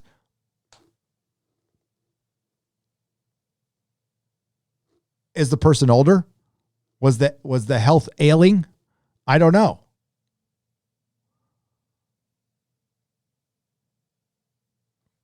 Is my wife going to be able to create a clientele in a new city and recreate 25 years worth of work? No. Who's got more problems? The dead person or the living? I'm sorry, the person's dead. But guess what? What if the person who died from the coof was the breadwinner of that family, and they're the only ones, and now that other family can't work, and the economy is fucked forever, and they won't be able to find work. So they're fucked now too. See, we're just hyper focusing on the coof. And most of us see through this bullshit. The vast majority of us understand that there's coof out there. You don't want to go crazy, but we still need to get open. We still need to work. One of my members, I repeat this all the time, works in healthcare. He's very serious about the coof, and he says we should not shut down the economy. What we should do is we should have taken this time to prepare and have, I don't know, mobile units we could set up if there's hotspots to get it taken care of. But last time I checked, I just watched our old president recover from it in 2 days. My uncle, 78 years old, overweight, recovered from it in 4 days. No, it was not worth losing that much business for. And it's utter bullshit to say that we would have saved more lives. And 200,000 is a big number.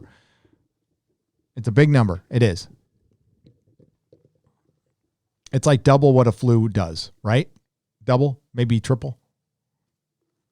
In a country of 331 million people. Hate to sound cold-hearted, but that's the way it goes. You know, right now we need to worry about the economy. And they're not, because it's safer for politicians to say it's the easier. If the economy was the way to go, that's the way they would go. But this is like Gavin Newsom wants to get reelected. So he can say, I saved lives. He could take that moral high ground that he loves to take. And then he'll blame the economy on Washington. Rumors are like tumors, aren't they? They spread and wreak havoc, says Crow T Robot from the Satellite of Love for $5. They can. Or they can be absolutely harmless. Depends on the rumor. Dorota 5, welcome to the proto-molecule level. Fred W. Manzo, thank you for the $4.99 donation. I appreciate it. George Malo for $49.99. What's up, brother? Best wishes on your move and congratulations on reaching 300,000, my friend. Been here since we were at 55K. Always make my week. Keep sharing the truth. Hail Nerdrotic. Hail George. I appreciate you. And yes, you've been with the channel for a long time. Love you, man. DD number 3 for $5. And thank you for the $49.99. I'm a third-year aerospace engineer major at a pretty SJW, if you will, school, and I just wanted to say that I really appreciate your content. You are welcome. And keep doing that smart shit. We need smart people. DD number 3. You like that? I'm very eloquent when I say things like that. Keep doing that smart shit. We need smart people. Quote me on that. George Malo for $99.99. What the hell, George? Hey there, Gary. Hope this finds you well. Hear what San Diego School District did today? Changed grading system to combat racism. No more discipline for children turning in late assignments or cheating, saying that's retrograding. That's retrograde to discipline. Crazy. Hail Nerdrotic. Yeah, that's why my kid is leaving. That's why we're leaving California. I love San Diego. But the school system is infected with far leftism. Like far, far crazy leftism. If you do not want to vote for the president, fill the circle for both candidates. If you leave it blank, a poll worker will fill it in. Will fill in the choice for you. Yes. Yeah. Please remember to do that. I hate to tell you what to do, but if you're going to vote, Fill in both dots if you don't want both, because somebody will fill it in for you. Bird of Prey is right. Thank you, Bird of Prey. Kapla, thank you for the $5. Pandemic ensued when your power went out last night. The many theories in the chat were a riot. Glad you're okay. Well, thank you, Mumblin' Burke, for $5. Yeah, I came in the chat later. I ran out to my car, plugged in my phone. Czar for 35 Zardoses. Test, good show. Thank you, Pro CZA. I appreciate it. For 100 Norwegian krona for Martin Tvet. Step 1 is admitting that you're racist, of course. Duh, I know.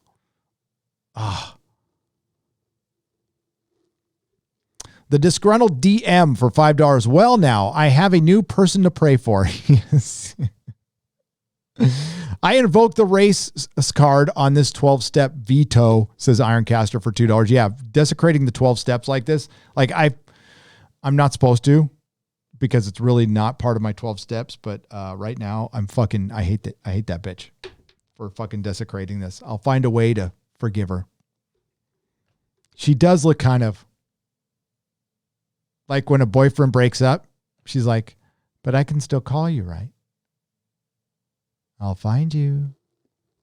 R13M4NN for $10. UMN 2009. They told me I didn't know what it's like to be a POC. Even though, this University of Minnesota. Gotcha. 2009. They told me I didn't know what it's like to be a POC, even though I'm a white kid from Hawaii. Being white in Hawaii are like the POCs. I was the only white kid in the University of Minnesota class at the time. It's the minority. They say you don't know what it's like to walk in another man's shoes, and you don't. You honestly don't. But like they don't know where you're from. They don't know what your experience is, and that's the thing. That's why you don't want to broadly generalize. Certainly, there's a thing called privilege. People have it. It's called economic privilege mostly. LeBron James. Wait, okay. We are in a hurry somewhere. Are the police going to give us an escort? If LeBron James needs to get somewhere, are the police going to give him an escort? Yes. I don't think they should anymore. I'm glad to hear it's against the law, but I'd like to see it enforced. I don't think the police should work with Hollywood anymore, ever, either. And I think they should start denying some of their shoots because, quite frankly, I've seen traffic blocked for days in San Francisco for a movie I never fucking heard of again. I never heard it released. I think it was like straight to DVD or something like that. They shut down my city and it was hard to get my kid to school. I had to get up an hour early for some fucking retarded movie that I never saw. Fuck that shit. The normalization of slander is complete. It kind of is. Problem being, see, this is why you're smart. Thank you for the 2 pounds. It is. It is. The normalization of plagiarism. Alex Kurtzman does it all the time. And the normalization of slander or libel. Is it libel? I forgot. I got to think Spider-Man 2. Slander is spoken. Libel is written, right? Samurai Squirrel for $5. All the censorship is a repeat show for me. The MRIs and red pillars all got censored and departnered months ago. Yeah. No, and this is what Jeremy and I had a conversation. We have a continuing conversation about this. It's like, I mean, do we worry? I mean, we just talk about Star Wars. We just talk about Star Trek. I have been venturing in other places, but like, again, I have 1,007 videos and most of them talk about pop culture. Do I have anything to worry about? This made me at least raise an eyebrow. Kind of, I'm 19, just started a YouTube channel, finding the good fight like you. Maybe someday I could offer you a commission to collab with me. Cheers. 21st Century Holden Caulfield for $5. I would never accept a commission, but I would accept an invitation. I would accept an invitation. I got to check out your channel. Here's a promise.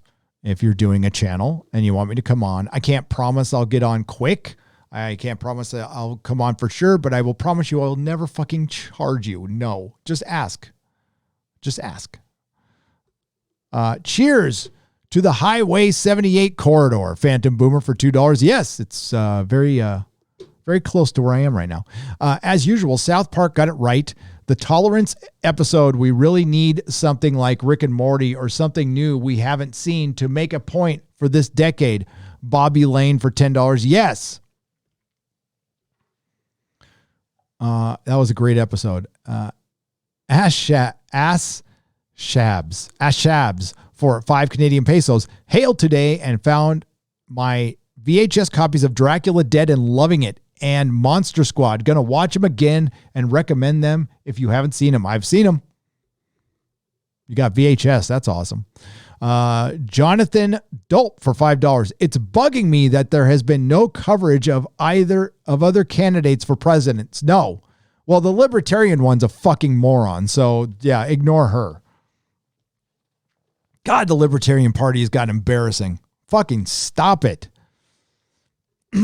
Maybe somebody else should run. Phantom Guard for $4.99. Got banned off of eBay for customizing predators. Customized for a customized predator that sold for under 30 minutes, and it had a custom price badge on it, and that's why I got banned. Oh, really? That fucking sucks. Email me the picture, Phantom Guard. I want to see it. I love buying custom shit on eBay. Hail, Gary, you should look into black powder revolvers and the rules about them. Oh, I will, Grand Inquisitor, for $5. I will. Oh, as far as, I know what you're saying. I got you. Jen for $5. Shout out to author Stephen Walton's second book, The Phantom Menace, Rise of the Rebellion, which should be out soon. No, wait, it is out. Hang on. Did it? Yeah. I listen, it's live stream. Hang on.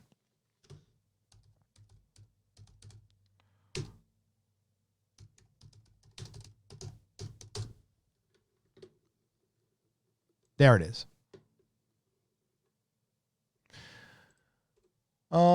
Here is the link to it. Phantom Menace 2, Rise of the Rebellion. The man is documenting it. I said books would be written about this, and it was.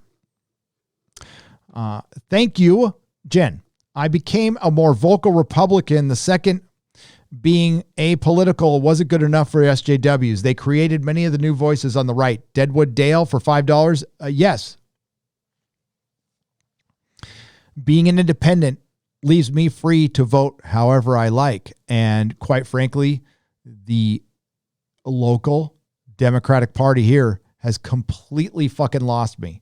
When my wife loses a business and I see that they don't give a shit about the people, they care about their party, well, then fuck their party. I will depower them, defund them any way I can. I wish I could stay and fight, but I can't. You know, are there good Democrats out there? I don't know. I just know that we keep retreading fucking San Francisco politicians who are all crooked as fucking Lombard Street, okay? Adam Pratt for $5.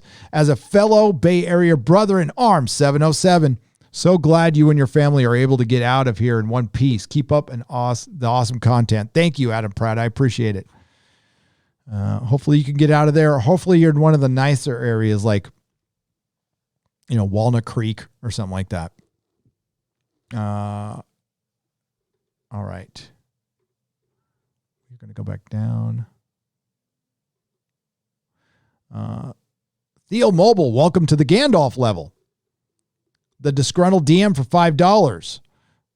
Thank you again for the super chat. We're going to go down here. Russell Hall, Brett Carlton. I don't use social media. Could you please offer the hat and pin for purchase? Go Capitalist.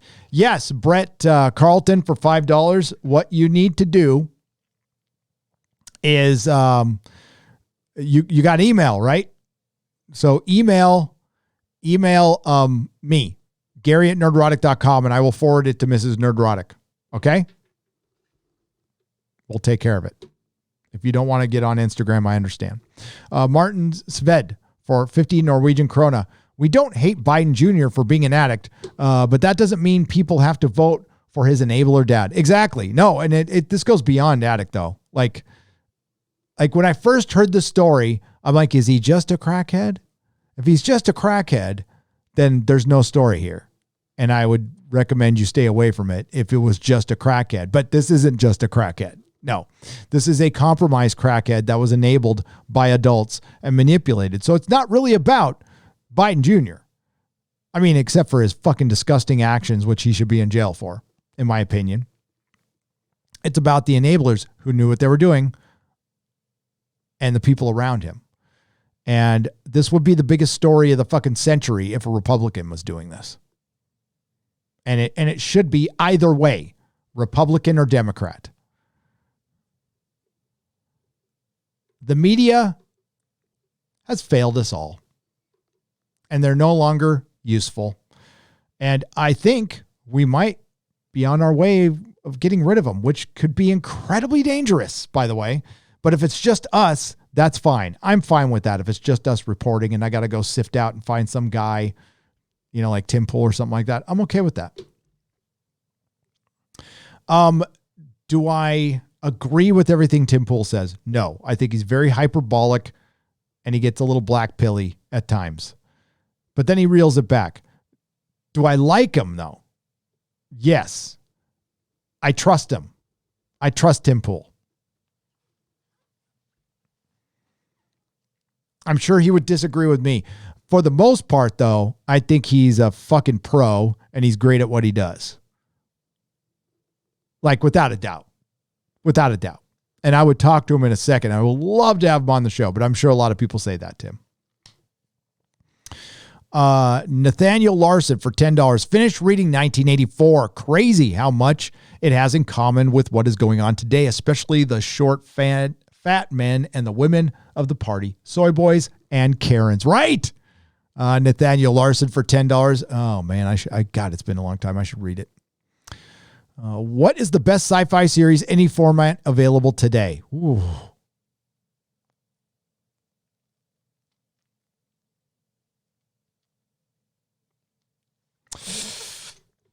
Classic Doctor Who. Classic Doctor Who. Unbeatable. I would, classic Doctor Who, any of the older books, any of the older audio adventures. I mean, unless you're talking to like, I'm a big fan of Roger Zelazny. I always get his name wrong. The Nine Princes of Amber. That shit was brilliant. But I'm more of a, like for books, way more of a fantasy guy. But yeah, I would Doctor Who. You said any format? Doctor Who. Classic Doctor Who. And I mean the neo-classic too. Let's go to season 6 of the new series. But that's what I would do. I would you've got a world that you could I don't know if you could finish it. I don't know if I can finish it. I haven't read every book. I haven't listened to every audio adventure. And I'm still working my way through them. The older comics, I'm trying to find shit you can't get in the United States now. It's endless and it's great. And then you really get the impact of how much they fucked up. Like, I think there's a lot of Americans who just watched the new show who don't understand. And I don't know if I will never understand it the same way somebody in the UK does. Okay. So it's not part of the cultural fabric of my country or the fabric of my country and the culture. I just know it from being into it for decades. But I mean, like, you understand what they did in like 5 minutes. They for political reasons. If you're here for for political partisan reasons, they took this beloved character called the Doctor, who's been a man for many, many years, and they turned him into a little black girl to virtue signal, destroying 55 years of a well put together universe it's so perfect in the way that they don't try to answer every question. They leave a lot of things ambiguous about the Doctor. They don't tell you everything about how the universe works. And that leaves the artist and the writer to be free to fill in gaps while respecting the basic foundation of the Doctor. And then you could go as crazy as you want. Doctor Who could do things Star Trek could not. because of the way its canon was constructed. And they fucked it up. They fucked up like a story they could have told for 1,000 years. And I'm not kidding. They fucked it up. And now it's desperate time. So yeah, Doctor Who. You got a lot out of this super chat, by the way. Java Bean. No, it's okay. Thank you for the super chat, Will. Java Bean for $2.99 Australian. Congrats on 300K, mate.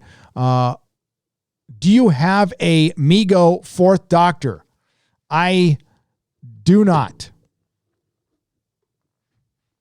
I meant to get one, and I just never got around to getting it. Now I have the Biff Bang Pow like knockoff, but I don't have a Mego Fourth Doctor.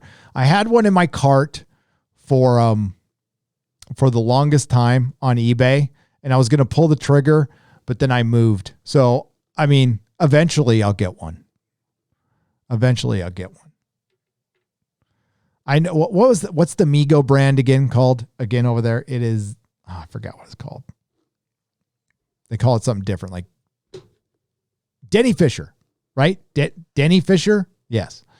My so-called mix channel for $20. They attempt to alter, and by the way, thank you, Java Bean. Java Bean is a good Australian listener. Good dude. My so-called mix channel for $20. They attempt to alter the future by mucking around in the past. Critical race theory is evil. It is the source of all of their corruption, just like Metroid Prime. It must be ended now if we are to survive. I completely agree. And I'm glad that the president's removing it. Did that just fall? How long has that been falling over? Sorry. I just noticed that. Sorry. Let's go that way. I'm going to turn this on soon. Hopefully it works. You'll find out Friday if that thing works. Hopefully it survived the trip. I haven't turned it on in years. This is my pinball machine. All right. Sporking and the critical race theory. It's a good thing the president was getting that the fuck out of our, because they were really trying to throw that through government. And critical race theory is some dangerous shit. It's some dangerous fucking shit. Again, we can have a conversation, but when you're coming at us like, it's almost like they showed their hand too soon. Don't you think? They're like, this is it. This is it. We're going to show our hand. And wow, the crazy came out this year. I mean, the fucking crazy came out this year. And you know what I'm worried about though? It's going to lead, because this happened, it's going to lead to a lot more restriction. And these fuckers are going to end up ruining it for us. So what's going to happen is we're going to get more laws. And we're going to get clamped down. And alls we did was like, wait a minute. They're the fuckers who burn everything down. So now you're going to restrict us. And now, I don't want a world where cops wear masks, but they might have to protect their identity. So they're like creating the world they almost want to fight. It's clown world. Congrats. Open up the country and finish the book, George. Oh, bye. Sporky News Podcast. I got some bad news for you, buddy. Got some bad news.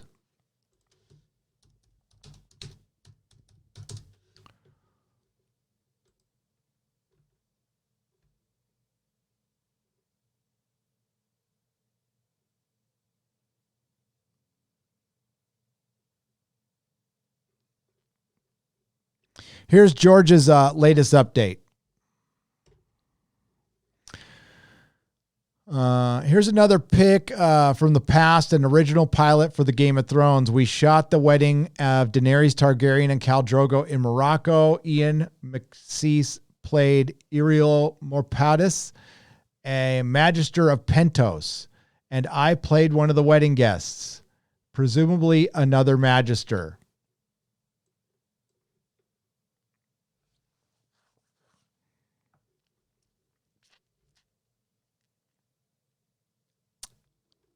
Man, that pilot must have sucked. Both of us, alas, were left on the cutting room floor when Danny was recast and the wedding was reshot. Ian McNeice was terrific as Illyrio, by the way, but a scheduling conflict made him unavailable for the reshoot. I never did find time to do another cameo, but I suspect the show was better for it. If you want to see my cameos, I do one in Beauty and the Beast, Sharknado 3, and Z Nation. And then he talks about fucking wild cards. But guess what? He doesn't talk about the book. That book is never getting fucking finished.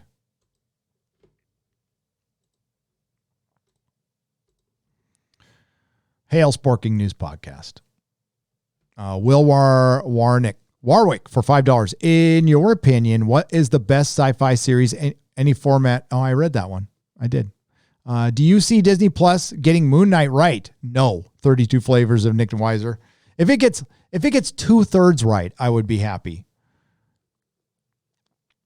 So it'll be, they'll work it in a way where Moon Knight was trained by a superior woman and he'll be surrounded by 3 other women who will all be just as good as him. And then he'll fight a villain who's a woman who's more powerful. Yeah.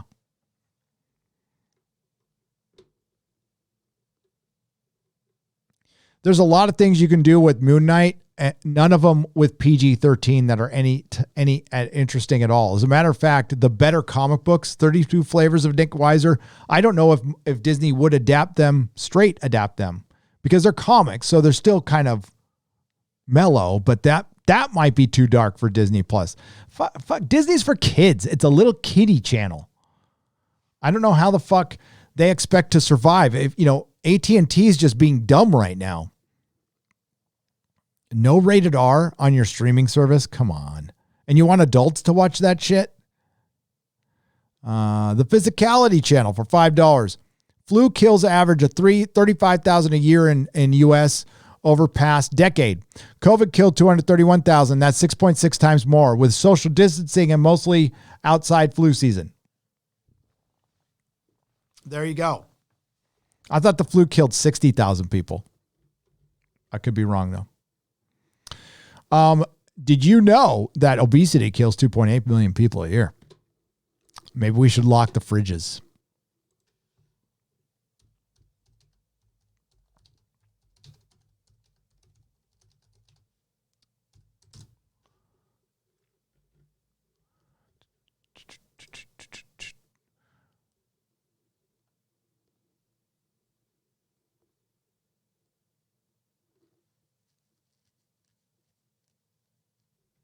Okay, it's 24,000 between. Yeah, this is a big if.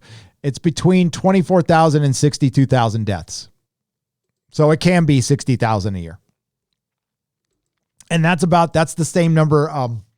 There's 75,000 to 100,000 overdose deaths a year just from opiates. Just from opiates. That's not any other drug. We should lock the CVS's. And the Walgreens.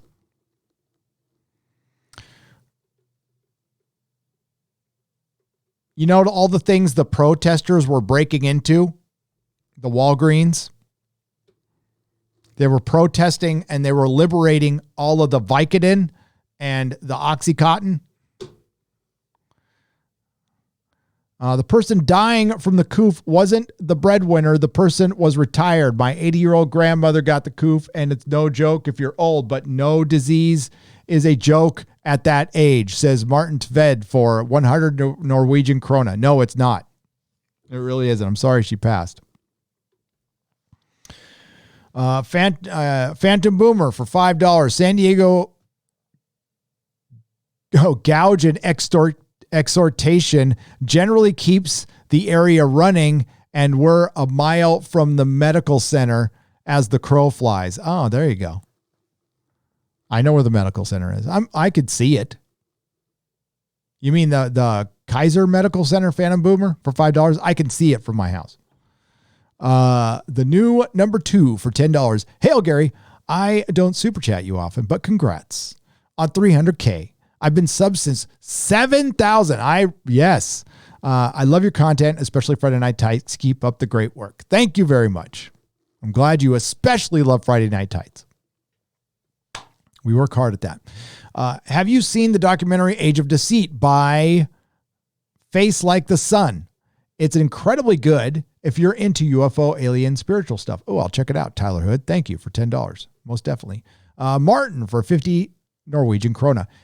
It's funny to watch you live, Gary, but sometimes you look 25 and sometimes you look like you're Yoda's age, depending on your angle. I'm more Yoda's age than 25. I'll accept that. Sergeant Politeness for $2. Congrats on 300,000. Cheers and on to 500,000. Thank you. Listen, 300,000's fine. 300,000's fine. And I've been called worse things than almost Yoda's age, so I don't trip. I have around 100 classic Doctor Who books, says Kenneth Larocque for 5 Canadian pesos. That's awesome, and you will be busy. I have, I'm working on my collection. I have probably about 100. But I cheated. I worked at a comic store. So during the modern era, I just ordered every book I saw come through previews. I just went, yep. I got all the hardback ones and everything. And I haven't gotten through all of them. David Mark for 5 Canadian pesos. Transparency Tube is about to be sued into oblivion by hundreds of legal channels they just defamed. Already emailed Robert Barnes and Viva Frey. Yeah, I'm going to go back in that super chat and email and see if I can be pulled off the list. If not, I'll help anybody who wants to be helped. But honestly, if you're going to label me right, listen, I'll just put it this way. If I was right wing, if I was a conservative right wing card carrying Republican, I would fucking say so. It would be great for my channel. I would just go full political and go, God damn it, let's do it. And my channel would blow the fuck up. But I'm not. I'm just not. I definitely will like freedom of speech, free expression. Don't like SJWs. And Republicans are welcome here. Always be welcome here. You're not going to be demonized. You're not going to be looked at as anything else. And I know who I'm going to vote for. And it's just, it shouldn't matter here. It doesn't even matter. For a free exchange of ideas, I am open to all of it. And there are people come in and, sometimes they're respectful and they throw a counter argument, and that's great. That's normal, but that's not Twitter. That's not 2020, is it? But yeah, I'm not keeping anything from you guys. I just don't like picking political parties because there's always a problem. There's always some issue where I'm like,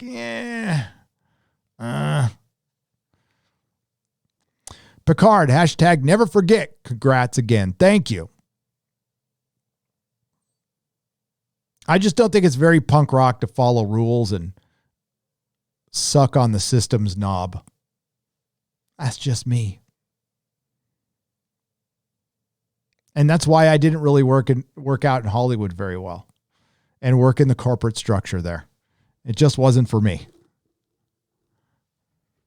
DD3, I am also an aerospace engineer, and my school was University of Minnesota, the topic of the day. I was discriminated at University of Minnesota in 2009 for being white, and you can be, by the way.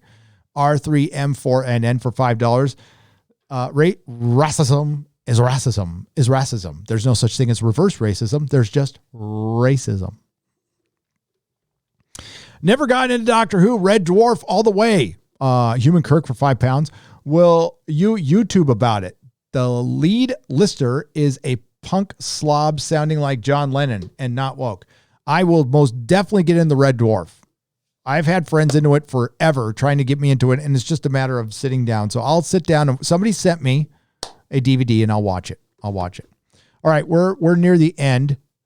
Sergeant Politeness for $2. Congrats on 300,000. Cheers on to, I read that one. I'm just going to go up and make sure I didn't miss any. Wanted to get them all today. If I miss some, I'll get them on the square up. Dice Man 69. I read that one. Okay. So yeah, the super chat square ups are if I miss one, because sometimes this system isn't great and I got to refresh it. Sometimes I'll miss them and I don't mean to miss them, but I don't leave a super chat behind. So those come out Friday morning at about 11 a.m. on Nerdrotic Live. Please subscribe to Nerdrotic Live. That's where this live stream will go when it is done. I also turn this into a podcast. So if you're on fucking Spotify or iTunes or Player FM or any iTunes mirror, you can search Nerdrotic and you'll find I turn all my videos and all my live streams into podcasts. So you can listen to them while you're on the road if you want to do that. Tomorrow I'll be live at 10 a.m. Pacific time with Az. I'll be on for a couple and a half hours. I do have to get some videos done. And then we'll be back Wednesday for the Nerdrotic Nooner at about 12-ish. And of course, Friday Night Tights, 2 p.m. Pacific time with EVS, Ethan Van Sciver. And I'll let you know if there's an Exozone this Thursday. Not sure yet. It depends on how many videos I get done. But stay tuned to the community section. Stay tuned to Twitter. Oh, yes. I need to do this now. Hang on. Don't go anywhere.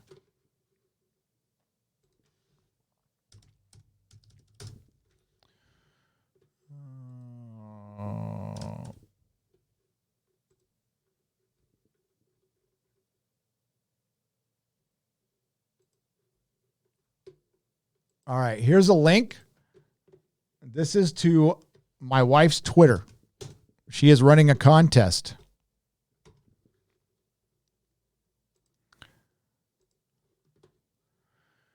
It is Swag Sunday. New Insta swag.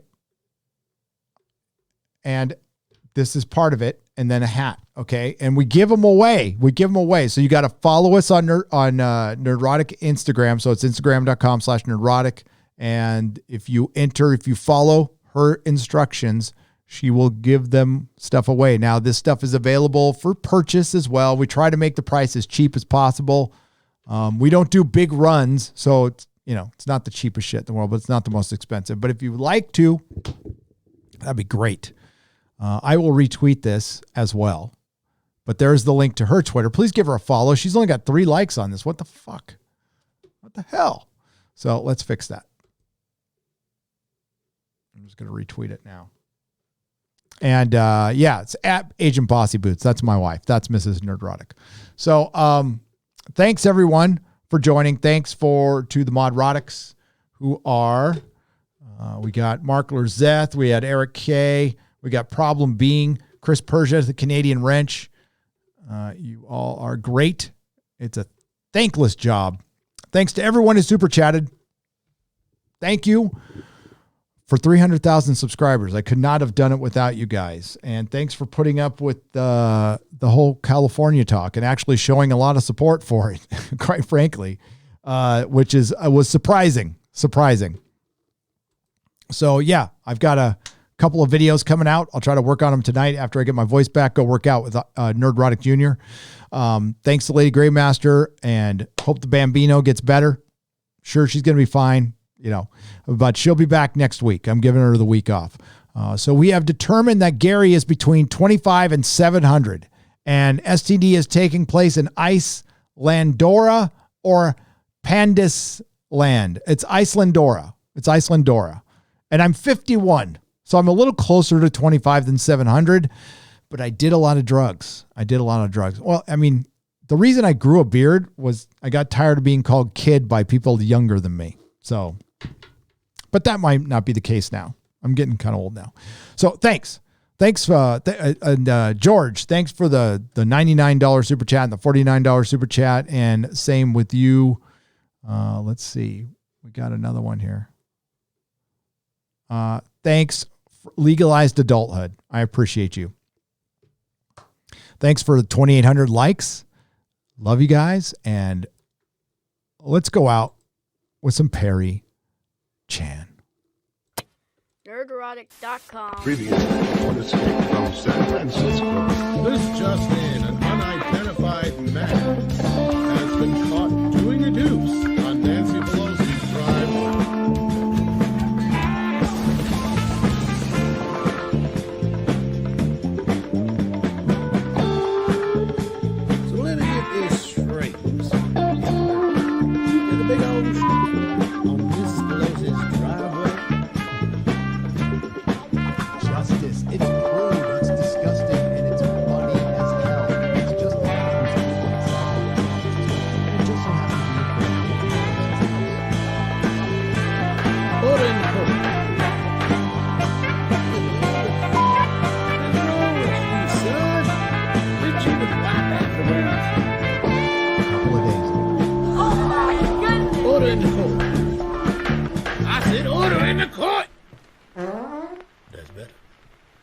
Mr. Beekler, having considered all the factors and aggravations and mitigations in this case and found the offense was brutal, indicative of wanton cruelty, the judgment of this court sentenced you to life in prison. Come on. That's bullshit. No, no, that is trash.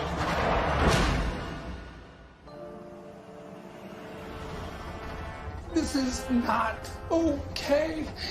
It's just not. We gotta like lock arm in arm and be together in a football locker room. That stuff is gone. Those barriers are gone.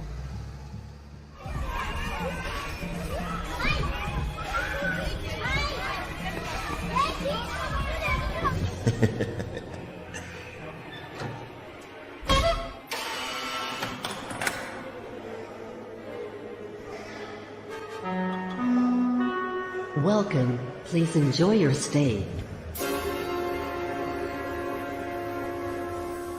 Now it's 1984. Knock.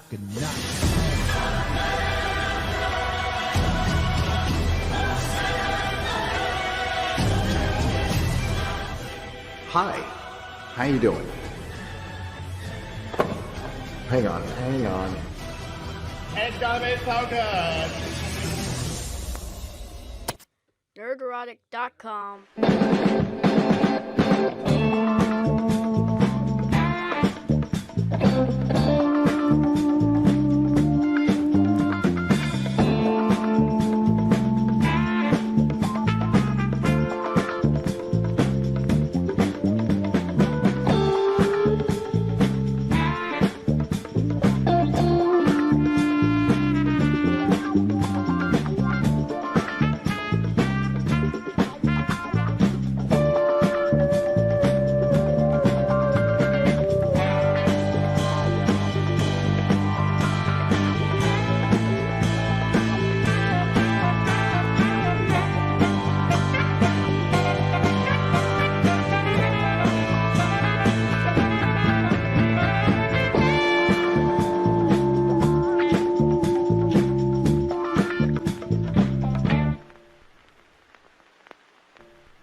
Thank you.